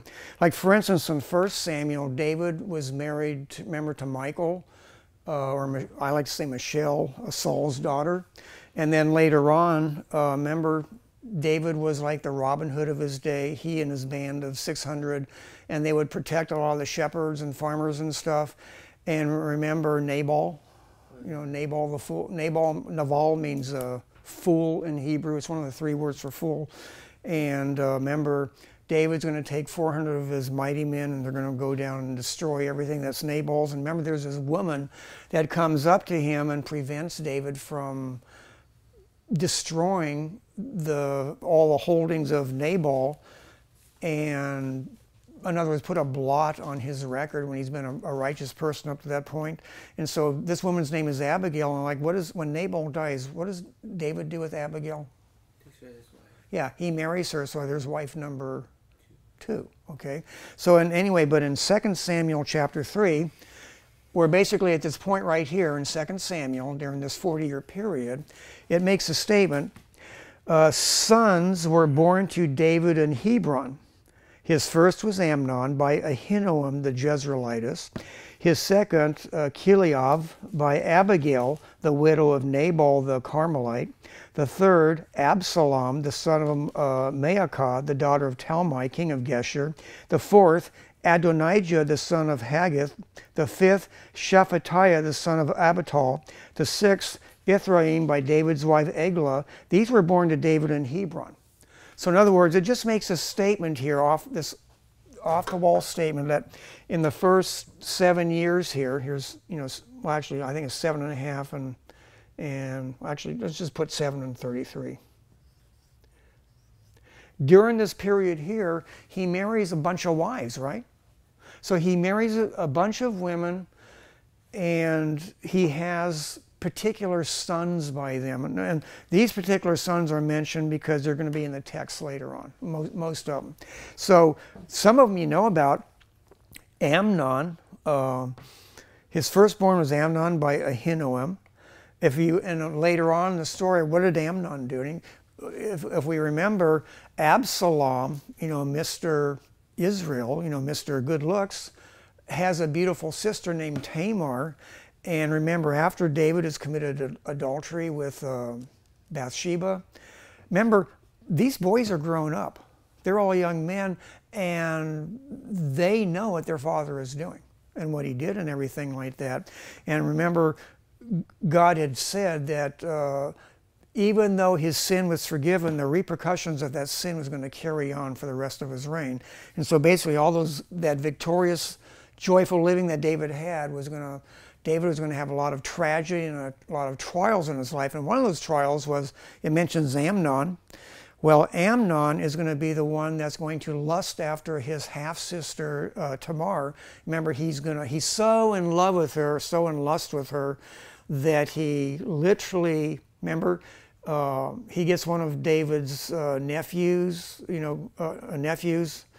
and guy comes up with a sneaky plan. Hey, just pretend you're sick and insist with your father David, that Tamar be the one that nurses you and brings you food, and just invite her to your quarters. And of course he does that. And then of course he gets her in the room, and then he rapes her. So he rapes his half-sister, and David hears about it and does nothing. Oh, why didn't David do anything? Well, what was David's past? Well, I did something pretty bad, and I was forgiven the sin, but David doesn't do anything. But the penalty was still death. There was no sacrifice for rape, especially an incestuous relationship. He raped his half-sister, and then remember, he commits a sin that's even worse than that. After he rapes her, he kicks her out of his quarters, locks the door, because now with the love that he had for her, he hated her with even a worse hatred. After he had used and abused her, which was a worse sin. And so Absalom comes along and realizes what happened. So Absalom is going to get vengeance. And so just a year or two later or something like that, there's Absalom calls for asks his father, hey, can I have all my brothers come to a feast? And so he has all of his brothers come to a feast. Absalom brings in his bodyguard, because remember, these are all princes of Israel, of the United Kingdom, and they said when they're all together and they're all having a party and they're all festive with wine and all that stuff, I want you all to rise up and kill Amnon to avenge my sister. And so of course he kills Amnon.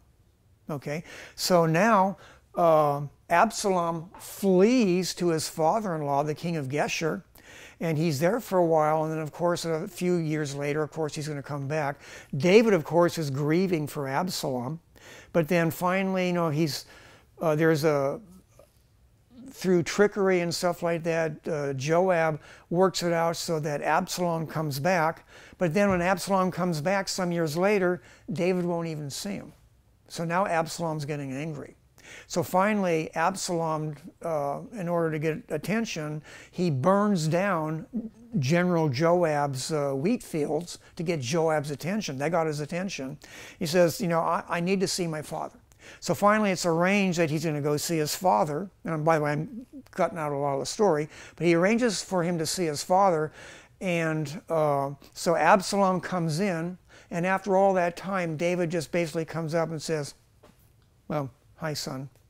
In other words, there's no greeting, there's no joy. Basically, he just basically acknowledges that he's there. So now Absalom's angry. And so now he goes out, and basically he is going to go out, and under his father's nose, he's going to foment a rebellion, and quite literally he is going to steal the hearts of Israel. He stood at the gate of the city, and when people would come in to see the king, he would talk to them first. And because David was so preoccupied, he just didn't have time for a lot of the people anymore. So Absalom comes out there shaking hands, kissing babies and stuff like that. Oh, if only I were the king in Israel, you would all receive justice, you would all be loved. He's just basically, he steals the heart of Israel. And then he foments a rebellion to get even. And then because he's getting even, he even gets some of David's trusted counselors on his side. One of them being Ahithophel. Well, why was Ahithophel, a trusted counselor of David, willing to go over to Absalom? He was the grandfather of Bathsheba. He was the grandfather of Bathsheba, and by the way, who smeared the family name and got away with it from his perspective? David got away with it. The penalty was murder, but God forgave him. So Ahithophel is looking for a way to get even with David also. So he becomes a trusted advisor for Absalom secretly. So Absalom is now going to take over the kingdom. And so as David flees into the wilderness, he and his mighty men, because there's been a revolt in the kingdom, Absalom has taken over as king. What is the advice that's given to Absalom in order to show that there will be an irreparable breach between him and his father? Just the thing that was prophesied to David when he committed sin. The sin you did in secret will be exposed to you and done to you in public. So what does Absalom do? The advice was, take David's harem, take his wives, go up on the roof, set up a tent, and then in the public view of all of Israel, take David's wives one at a time into the tent and have sexual relations with them. In other words, what David did in secret with Bathsheba was going to be done in public in all of Israel. So now there's this breach where Absalom has literally had sexual intercourse with David's wives. So now we have a public display that all Israel can see, so the whole city can see that there is an irreparable breach between David and Absalom. And so there's this civil war that transpires. Of course, the story is, Absalom is killed and all that stuff. And so now, basically between Bathsheba all the way to the end of David's reign, it was just one incident after another in David's life. But remember, in that union with Bathsheba and David, remember the first child died, but then they have 4 more children, and we know about 2 of the children. One of them was Nathan, and we only know about Nathan, not Nathan the prophet, but Nathan. He was named after Nathan the prophet, but Solomon's brother Nathan is, by the way, is going to be a descendant of, an ancestor of Mary, the mother of Jesus. Now, it's going to be Mary's ancestry is going to go all the way back, be traced through Nathan to David, whereas Joseph, when you trace his genealogy back, it's going to go through Solomon. And if you wonder how Jesus got the blood right to rule, it's going to be from that union right there. But anyway, Solomon, as he's growing up in the court, he's basically seeing how his father lives. He's got a dysfunctional father, a dysfunctional family, and there's all these rivalries at the dinner table because all of these sons have different mothers. They're all princes, so there's all this politics going on at the dinner table and stuff. And so Solomon is growing up, and he realizes that the king has lots of wives. So when he becomes king, he does one better than his father, and so he ends up having 700 wives and 300 concubines. In other words, 1,000 women. I mean, it's just almost totally unimaginable. And he talks about it in the book of Ecclesiastes. But so he just goes to the extreme. And of course, if we go back to Deuteronomy chapter 17, what is Solomon violating? Deuteronomy 17, what is he doing? He's multiplying women. He multiplied wives, which God forbid him to do. God said in the law, the king is to have how many wives? One. But Solomon has 700, and then as if that's not enough, he has 300 concubines on top of that also. And why does he say don't have all of these wives? Because they're going to lead your heart away from God. And by doing what? You'll start worshiping their gods. In other words, first of all, you'll start tolerating their gods, and then you'll start worshiping their gods. But God says you're not even supposed to tolerate them. So that's one of the major reasons that is given. There was other reasons during Solomon's reign. 700 women that are in his life. But he did some other things too, like Solomon, for instance. He raised the tax burden in the United Kingdom dramatically to pay for, I mean, who is paying for all of his building projects and all that stuff? I mean, he just didn't build. The money had to come from somewhere. Where did he get the money? He raised taxes.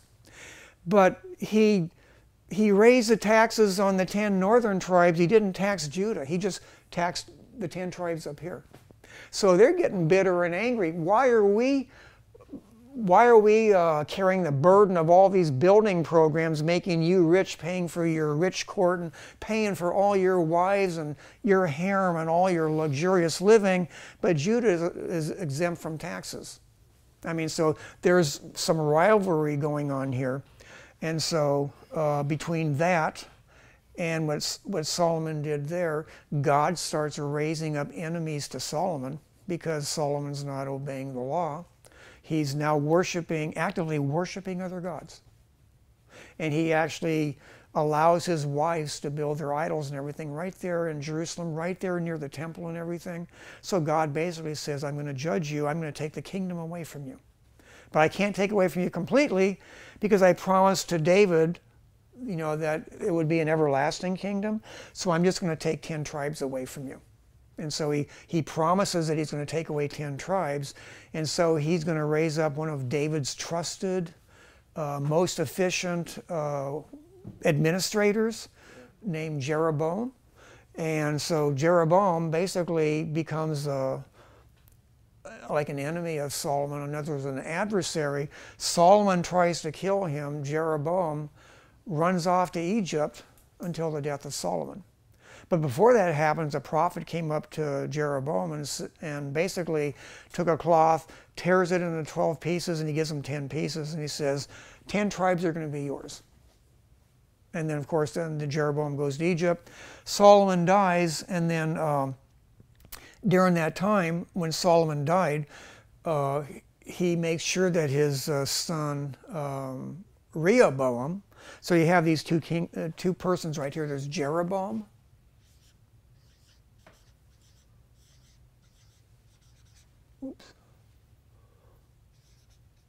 and Rehoboam.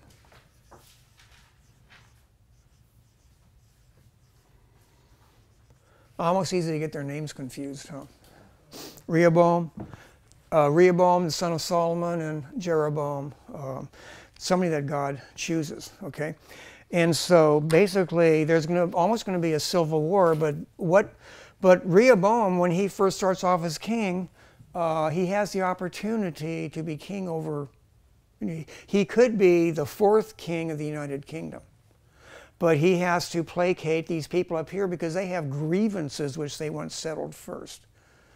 And so basically, as we go over to 1 Kings, just kind of we're like jumping ahead so we can just see what happens right here. In 1 Kings,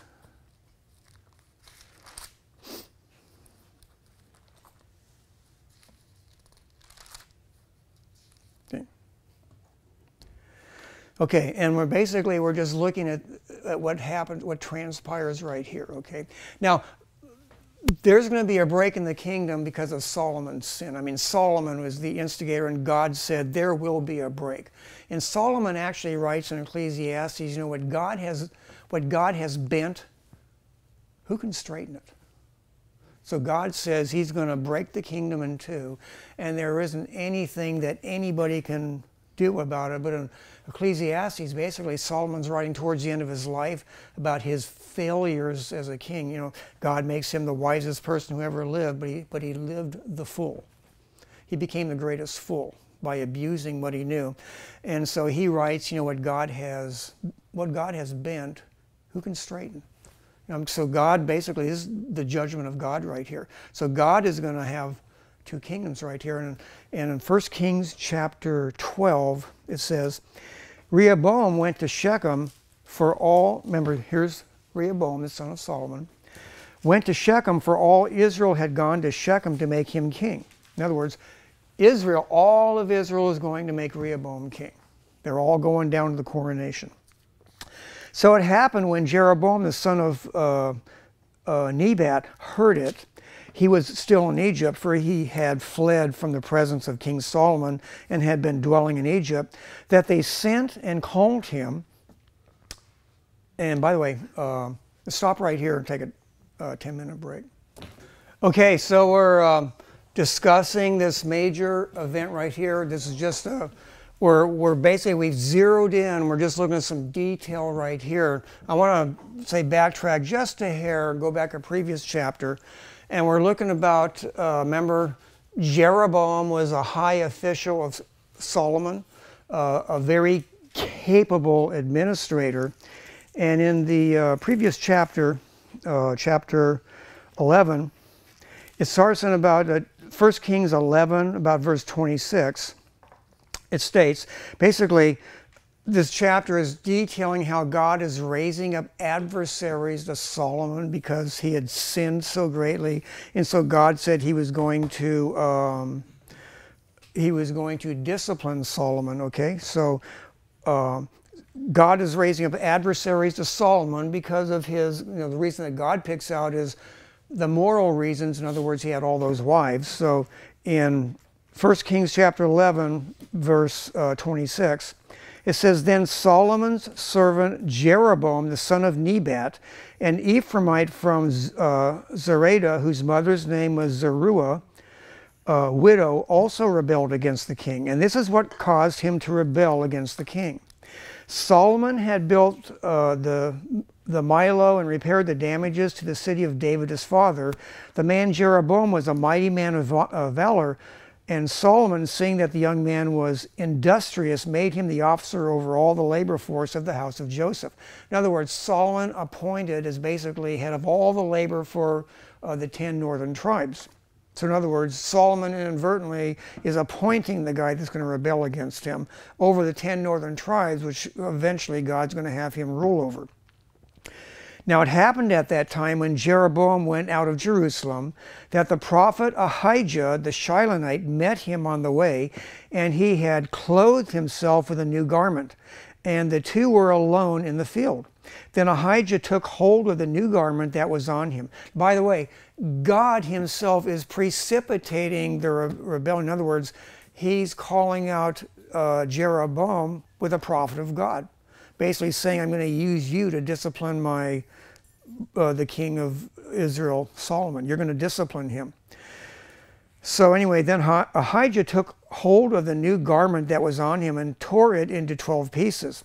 And he said to Jeroboam, Take for yourself 10 pieces, for thus says the Lord, the God of Israel, Behold, I will tear the kingdom out of the hand of Solomon, and will give 10 tribes to you. But he shall have 1 tribe for the sake of my servant David, and for the sake of Jerusalem, the city which I have chosen out of all the tribes of Israel. Because, here's why, they have forsaken me and worshipped Ashtaroth, the goddess of the Sidonians, Chemosh, the god of the Moabites, and Milcom, the god of the people of Ammon, and have not walked in my ways to do what is right in my eyes and keep my statutes and my judgments, as did his father David. And then, of course, and then God says, I'm not going to take away everything from him because I made unconditional promises to David. But he says, But I will take the kingdom out of his son's hand and give it to you, 10 tribes, and to his son I will give 1 tribe, that my servant David may always have a lamp before me in Jerusalem. Now that's the prophecy that happens. And of course, Solomon hears about Jeroboam and what has happened and stuff. And so Solomon tries to kill Jeroboam, so Jeroboam flees to Egypt. So in other words, now Solomon is at cross purposes with God. Okay, so then that brings us to chapter 12 again, and as we were in 12, the northern tribes are going to. They said, we will serve Rehoboam, the son of Solomon. Basically, Solomon's son here. This is the southern kingdom. Solomon's son is Rehoboam. Okay, and Israel is saying, in other words, the 10 northern tribes are saying, we will serve Rehoboam and we will remain a united country under under condition. So they give them conditions. And so he says to them,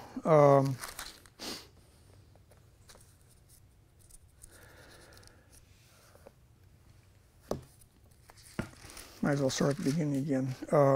So it happened when Jeroboam the son of Nebat heard it, he was still in Egypt, for he had fled from the presence of King Solomon and had been dwelling in Egypt, that they sent and called him. Then Jeroboam and the whole assembly of Israel came and spoke to Rehoboam, saying, so now there's a big assembly, and because Israel already knew Jeroboam, remember, he's one of them. He's an Ephraimite. He's one of the 10 northern tribes.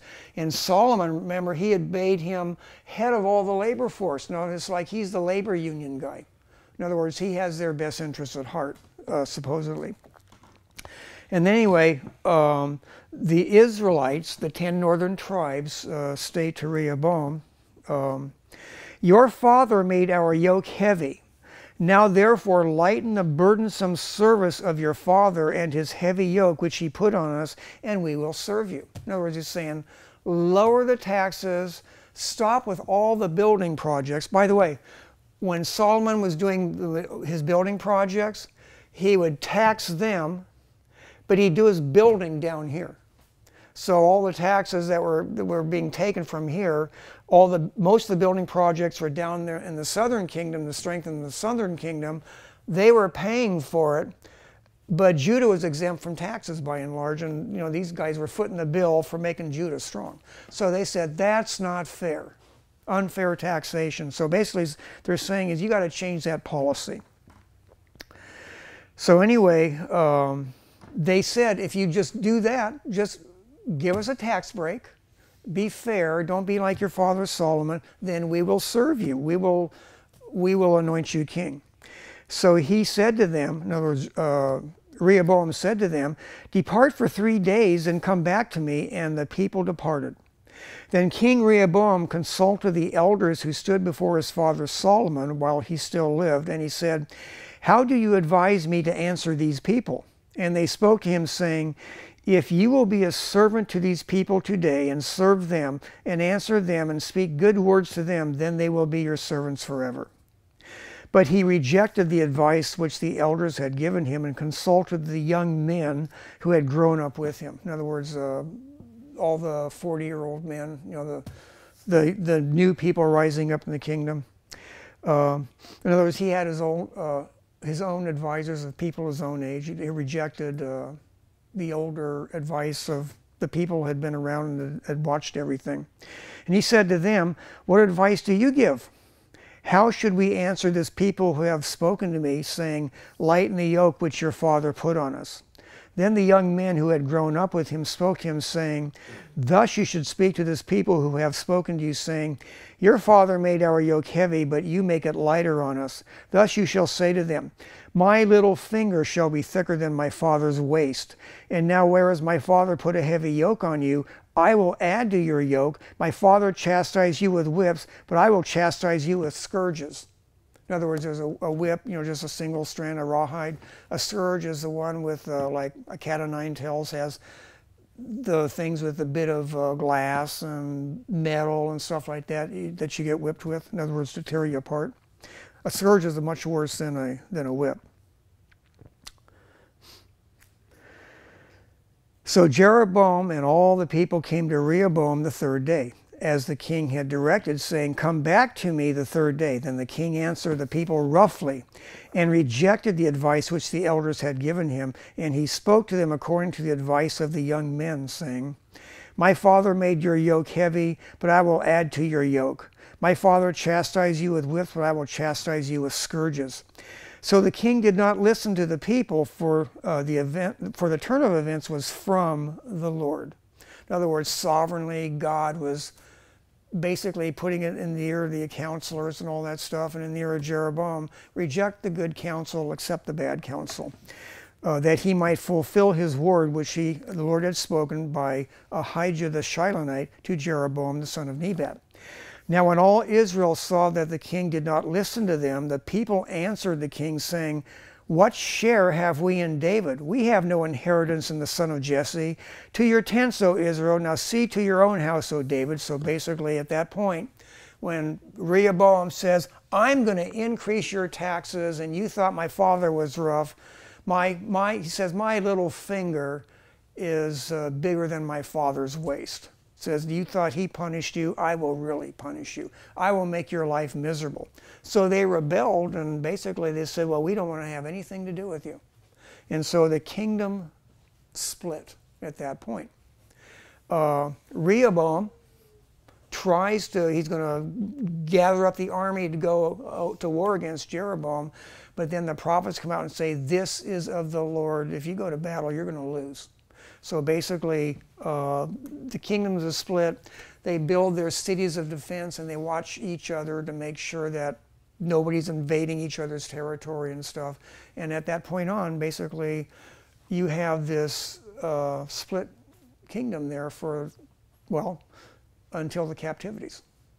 210 years for Israel before they go into captivity, and then, of course, 300 and some years for Judah. Now, by the way, what happens after that? Jeroboam has already been given the promise to God, by God, that the kingdom is going to be his, but God had also said that at the right time, eventually, the kingdoms will come back together again. Because remember, when Messiah rules, it's going to be one kingdom again. And so Jeroboam gets scared. He says, well, eventually, if the kingdoms do come together, well, then they're going to kill me as a traitor. And so he's going to do something.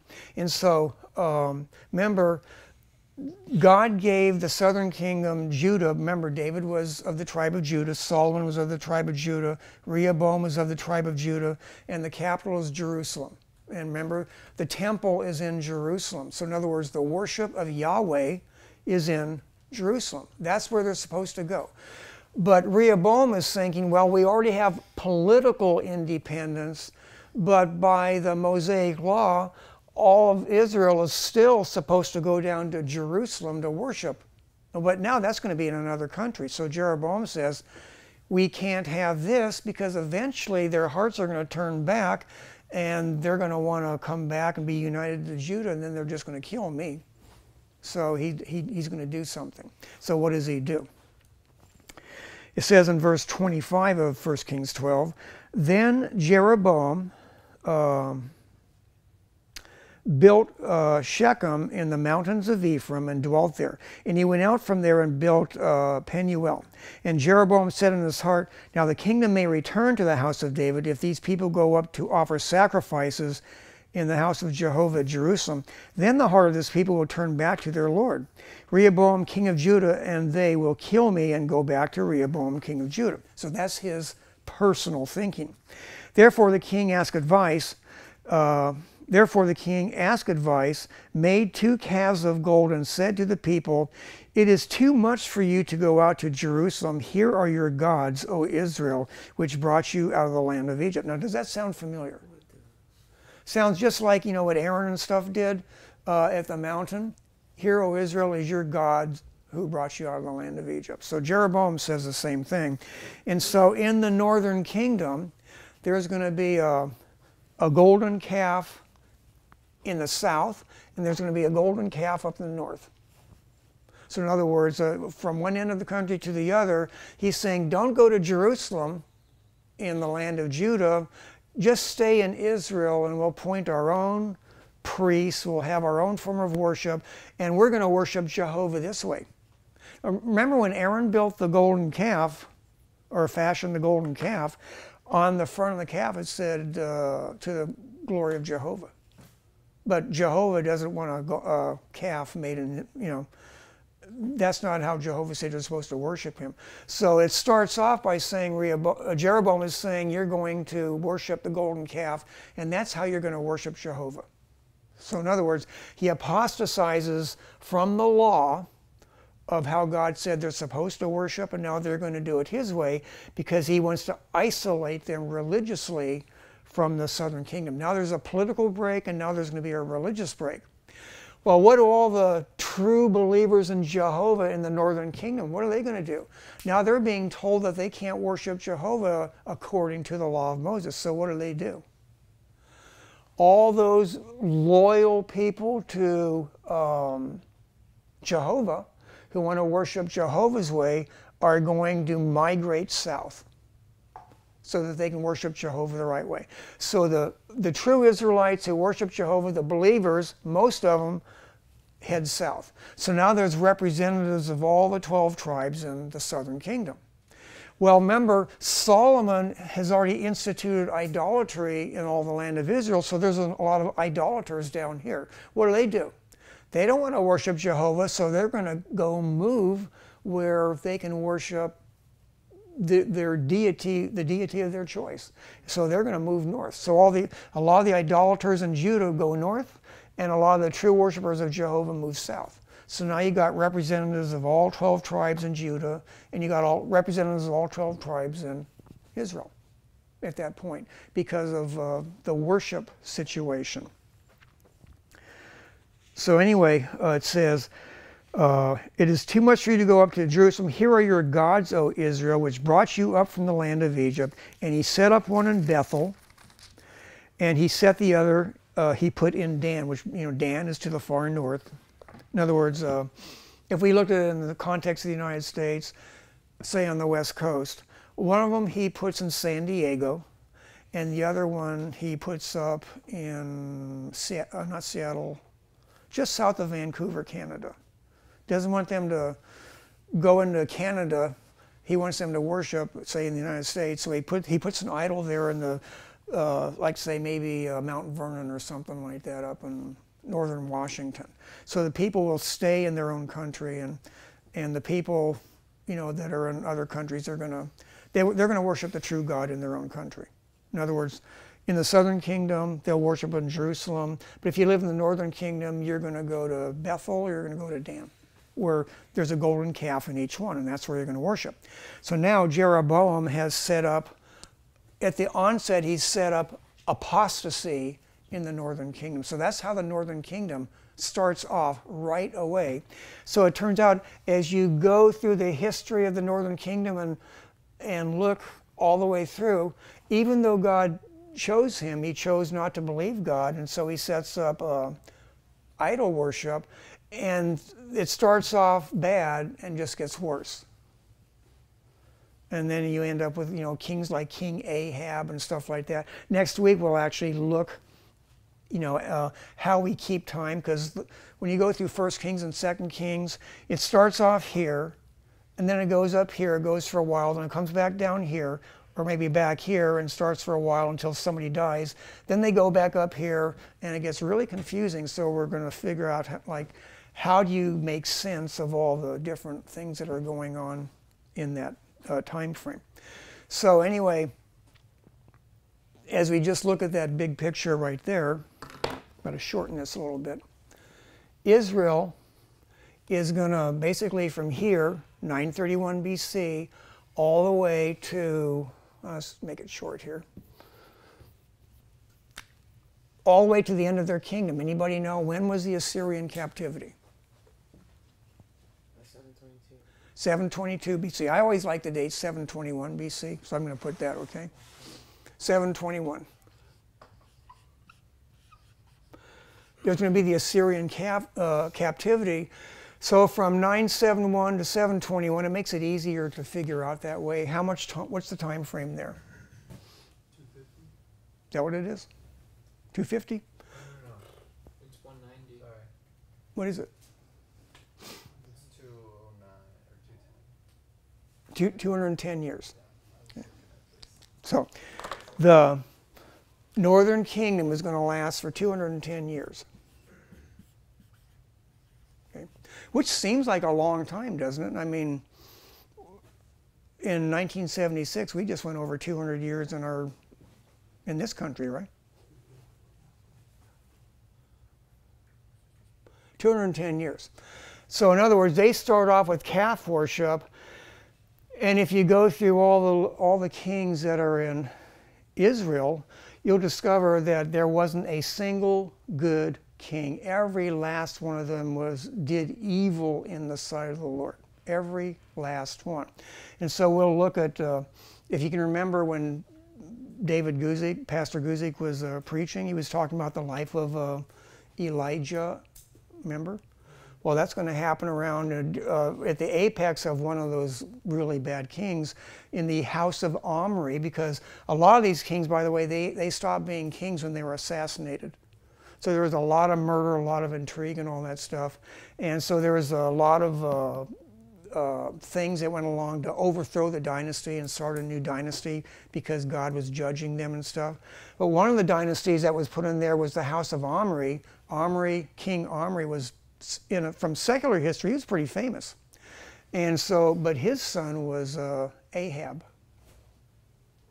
And of course, we all know the story of Ahab. So, like, you think of the story of Ahab and you think of Elijah the prophet and stuff like that. And basically, all of that's pretty much taking place in the northern kingdom because Ahab marries Jezebel and they degenerate from calf worship to Baal worship. Remember, Jezebel, her father was Ethbaal, the priest of the Sidonians, and so she instituted Baal worship in Israel, where that became the state religion for Israel. They no longer worshiped Jehovah. Prophets of Jehovah were put to death. And so Baal worship is introduced. Remember, Elijah again stands against all the prophets of Baal, because remember, they're running the country at that point. I mean, Jezebel, basically, Ahab is sort of wishy-washy in a lot of respects. He's a powerful king, but basically he just takes orders from his wife in the religious sense. And of course, all of Israel apostatizes, and of course, God tries to get Israel back to the worship of Jehovah. So you have like 8 or 10 chapters, where you have Elijah and Elisha, who are prophets in this, basically in this period right here. But of course, it still gets so bad that by 721 BC, they're still taken away into captivity. And we'll actually get into more detail with that up here.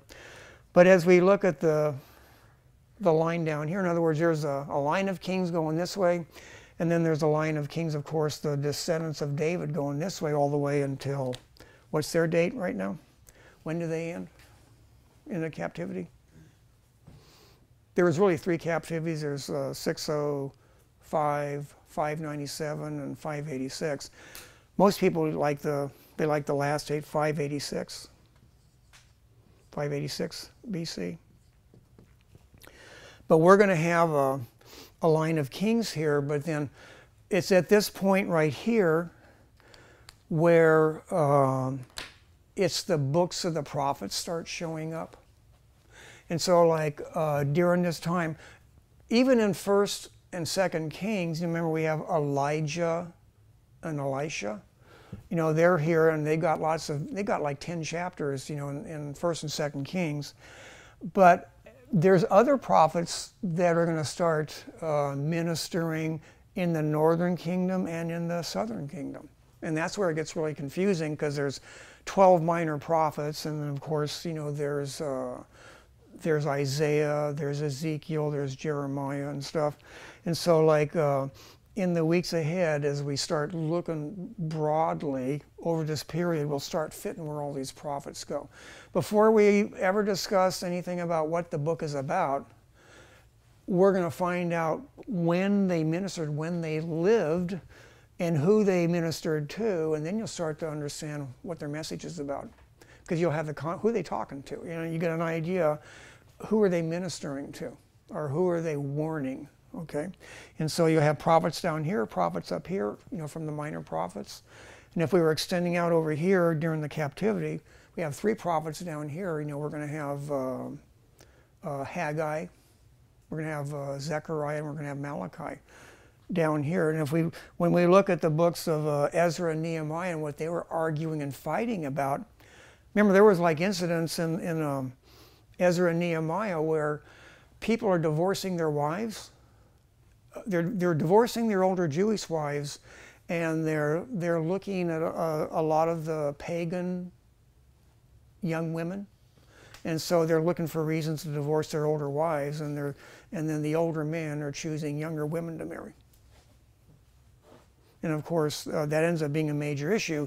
And so then you realize, like say in the book of Malachi, there's instances, where that's where God comes up with his statements like, God hates, I, Jehovah, I hate divorce. And he says he's listening to the wives of your youth. In other words, the people you married when you were young, God says, why aren't you still married to them? Because you have no excuse to not be married to them and stuff. And so when you look at like Ezra and Nehemiah, you start seeing the context of why was this going on? What was going on for the convenience and the quote-unquote pleasure of, like, say, a lot of the men of Israel, as they stopped listening to the law of Moses again. Things that actually drove them into captivity, they started doing again. And so like Ezra and Nehemiah get so angry, they actually take some of the people who had married foreign wives and they started getting into fights. And remember, they started grabbing chunks of hair and ripping it out of their head and stuff like that. They got pretty violent, okay? And they said, put away your foreign wives. Anyway, it kind of lets you know what's going on over there. But again, you start seeing the context. In the southern kingdom, even though Rehoboam, the son of Solomon, was a fool, you'll discover that there's going to be a number of good kings in the southern kingdom. And that's why the southern kingdom was able to go, they were able to exist longer. So if the northern kingdom was around for 210 years, how long was the southern kingdom around for? Anybody want to figure that out? 345. 345? That's what she says, yeah. Okay. But if you were going to just subtract these two numbers, what do you get? Oh. 55. Huh? I think it's. Don't do it in your head. Actually, how would you do it? Lauren, why don't you come up here? Go ahead and figure it out. How long was the southern kingdom? How long were they in? Come on up here and do the math on the board. How long was, do it right here. How long was the southern kingdom? Oh, let me give you a different color. How long was the southern kingdom in existence? Well, check your date. Yeah.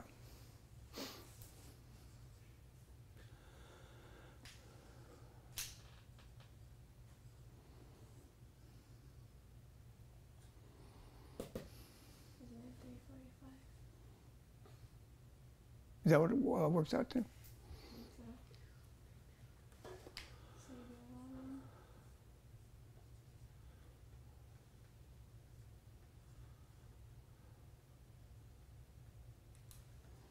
Would that be 11, or would that be a 4 or something like that?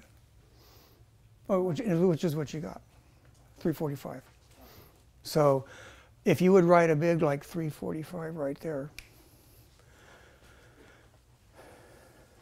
So now you know how you could figure it out yourself. Actually, not BC, just 345 years it's in existence. Okay, so now you know. You could figure out yourself. In other words, you're not just looking at the chart, you're actually checking it out yourself. By the way, sometimes you look at a lot of charts and graphs and you discover their numbers are wrong. It happens a lot. Okay, I'm going to erase. Your writing is much neater than mine. I don't know how you do it. Okay, okay. So there's going to be a period of time then going from here. Like this is 721 BC right here. So from this period right here to right here, Isaac, would you come up here?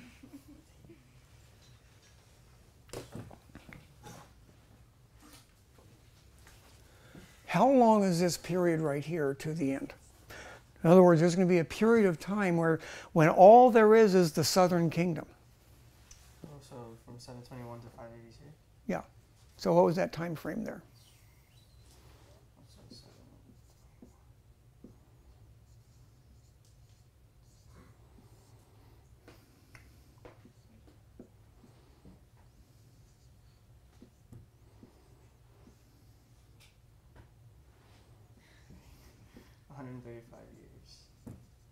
That sound right? I don't know if I did my math right. Yeah, that's right. Okay. 135 years. So there's going to be a 135-year period where the southern kingdom of Judah is all alone. Gotta box your answer. Okay, good. So, and you'll discover when you're, like, say, when you're going through the prophets, that there was prophets to the northern kingdom and the southern kingdom during this time, and there was also prophets just for this group of people right here. Like, for instance, when Jeremiah is a prophet, he's a prophet during this period right here. Matter of fact, Jeremiah kind of goes, he goes, like into the captivity. Okay. Okay, so it gives you an idea. You start basically, when you start putting the prophets in their right place, you get an idea. Like if Jeremiah is a prophet right here, and 586 was the Babylonian captivity, what do you suppose Jeremiah spent a lot of time talking about? The Babylonian captivity. And like up here, he was warning of coming judgment. And then of course, after the captivity, they ask him questions after the captivity too. Remember the Israelites come up to him, or the Judeans, well actually Israelites, because remember, there were people from up here that moved down here, so there's representatives of all the tribes down here. They asked Jeremiah, what shall we do? And shall we go to Egypt or not? And he says, no. God says, stay in the land. Thus saith the Lord. God says, stay in the land. But they reject Jeremiah's advice and they go to Egypt. And they drag Jeremiah along with them to Egypt. And remember, God said, if you go to Egypt, you're going to die there violently.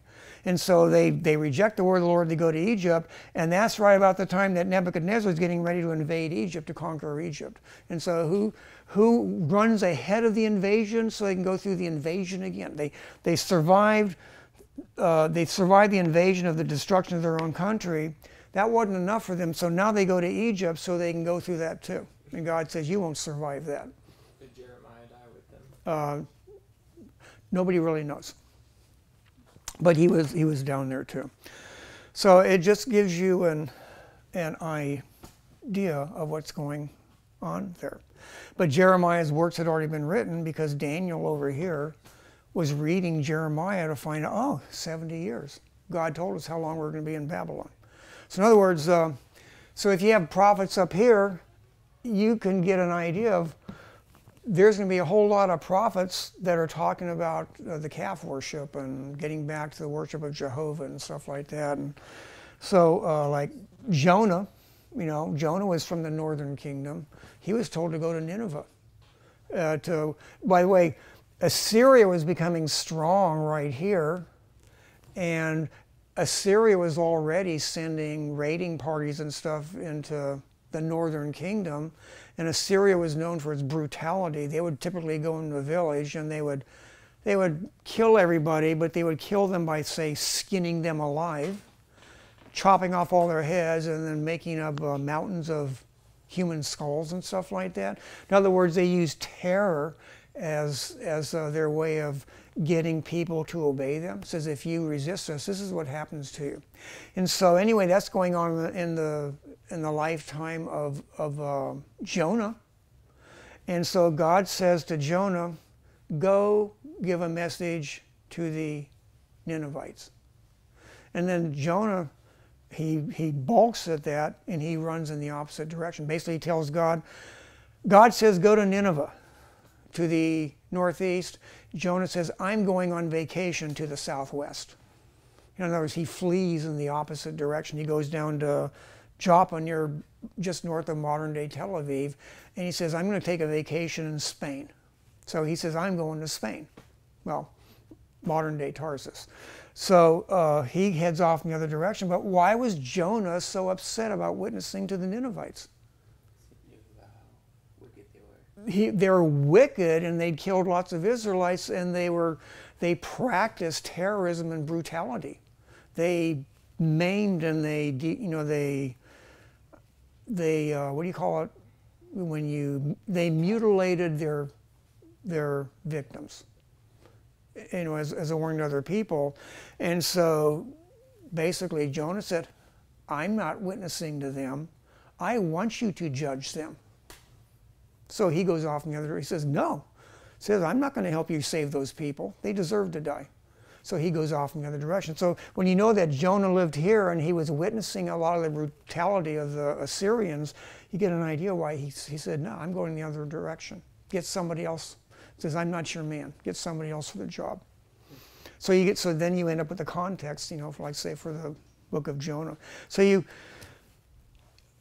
start seeing, when you start looking at the prophets and you start seeing what they're talking about, when you know where they live, then you start understanding, why are they talking the way that they do? And then, in other words, their message that they're giving has a context that it fits into. In other words, they were speaking into a particular situation. Okay. All right, let's go ahead and close there. Any questions, by the way? Okay. Does this sort of help? We're just painting in broad strokes right now, just so you start to see as we're starting to flesh out the rest of the Old Testament. Does everybody know what is due next week? The midterms. Midterms, okay. They are due next week. If you can type them, that would be great. If you can't type them, well, I'll just work my way through it. But if you can type them, that would be great. Any questions at all on anything that we've covered?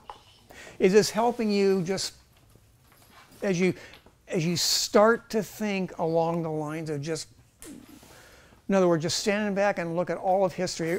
I'm teaching you to be like God. You can see the end from the beginning. You can see the end from the beginning. You can see it all. You can see when Israel was taken into captivity, and you can see Judah being taken into captivity. And at the very same time as you look back, you can see when Saul was instituted as king.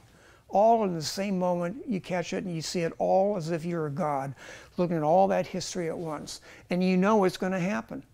You're standing above it all, time-wise, and you can see the whole parade. Teaching you to see as God sees. That's what he wants you to do in the scripture here. Any questions? Okay. Let's go ahead and close with a word of prayer. Father, we just thank you.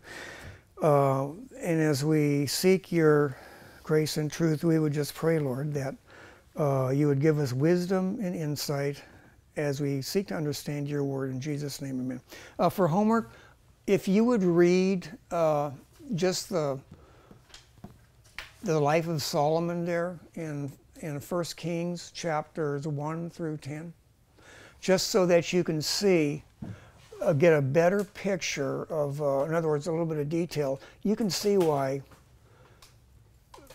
Solomon, starting off with such wisdom and such promise, ends up totally rejected by God at the end. Okay. All right, that's it.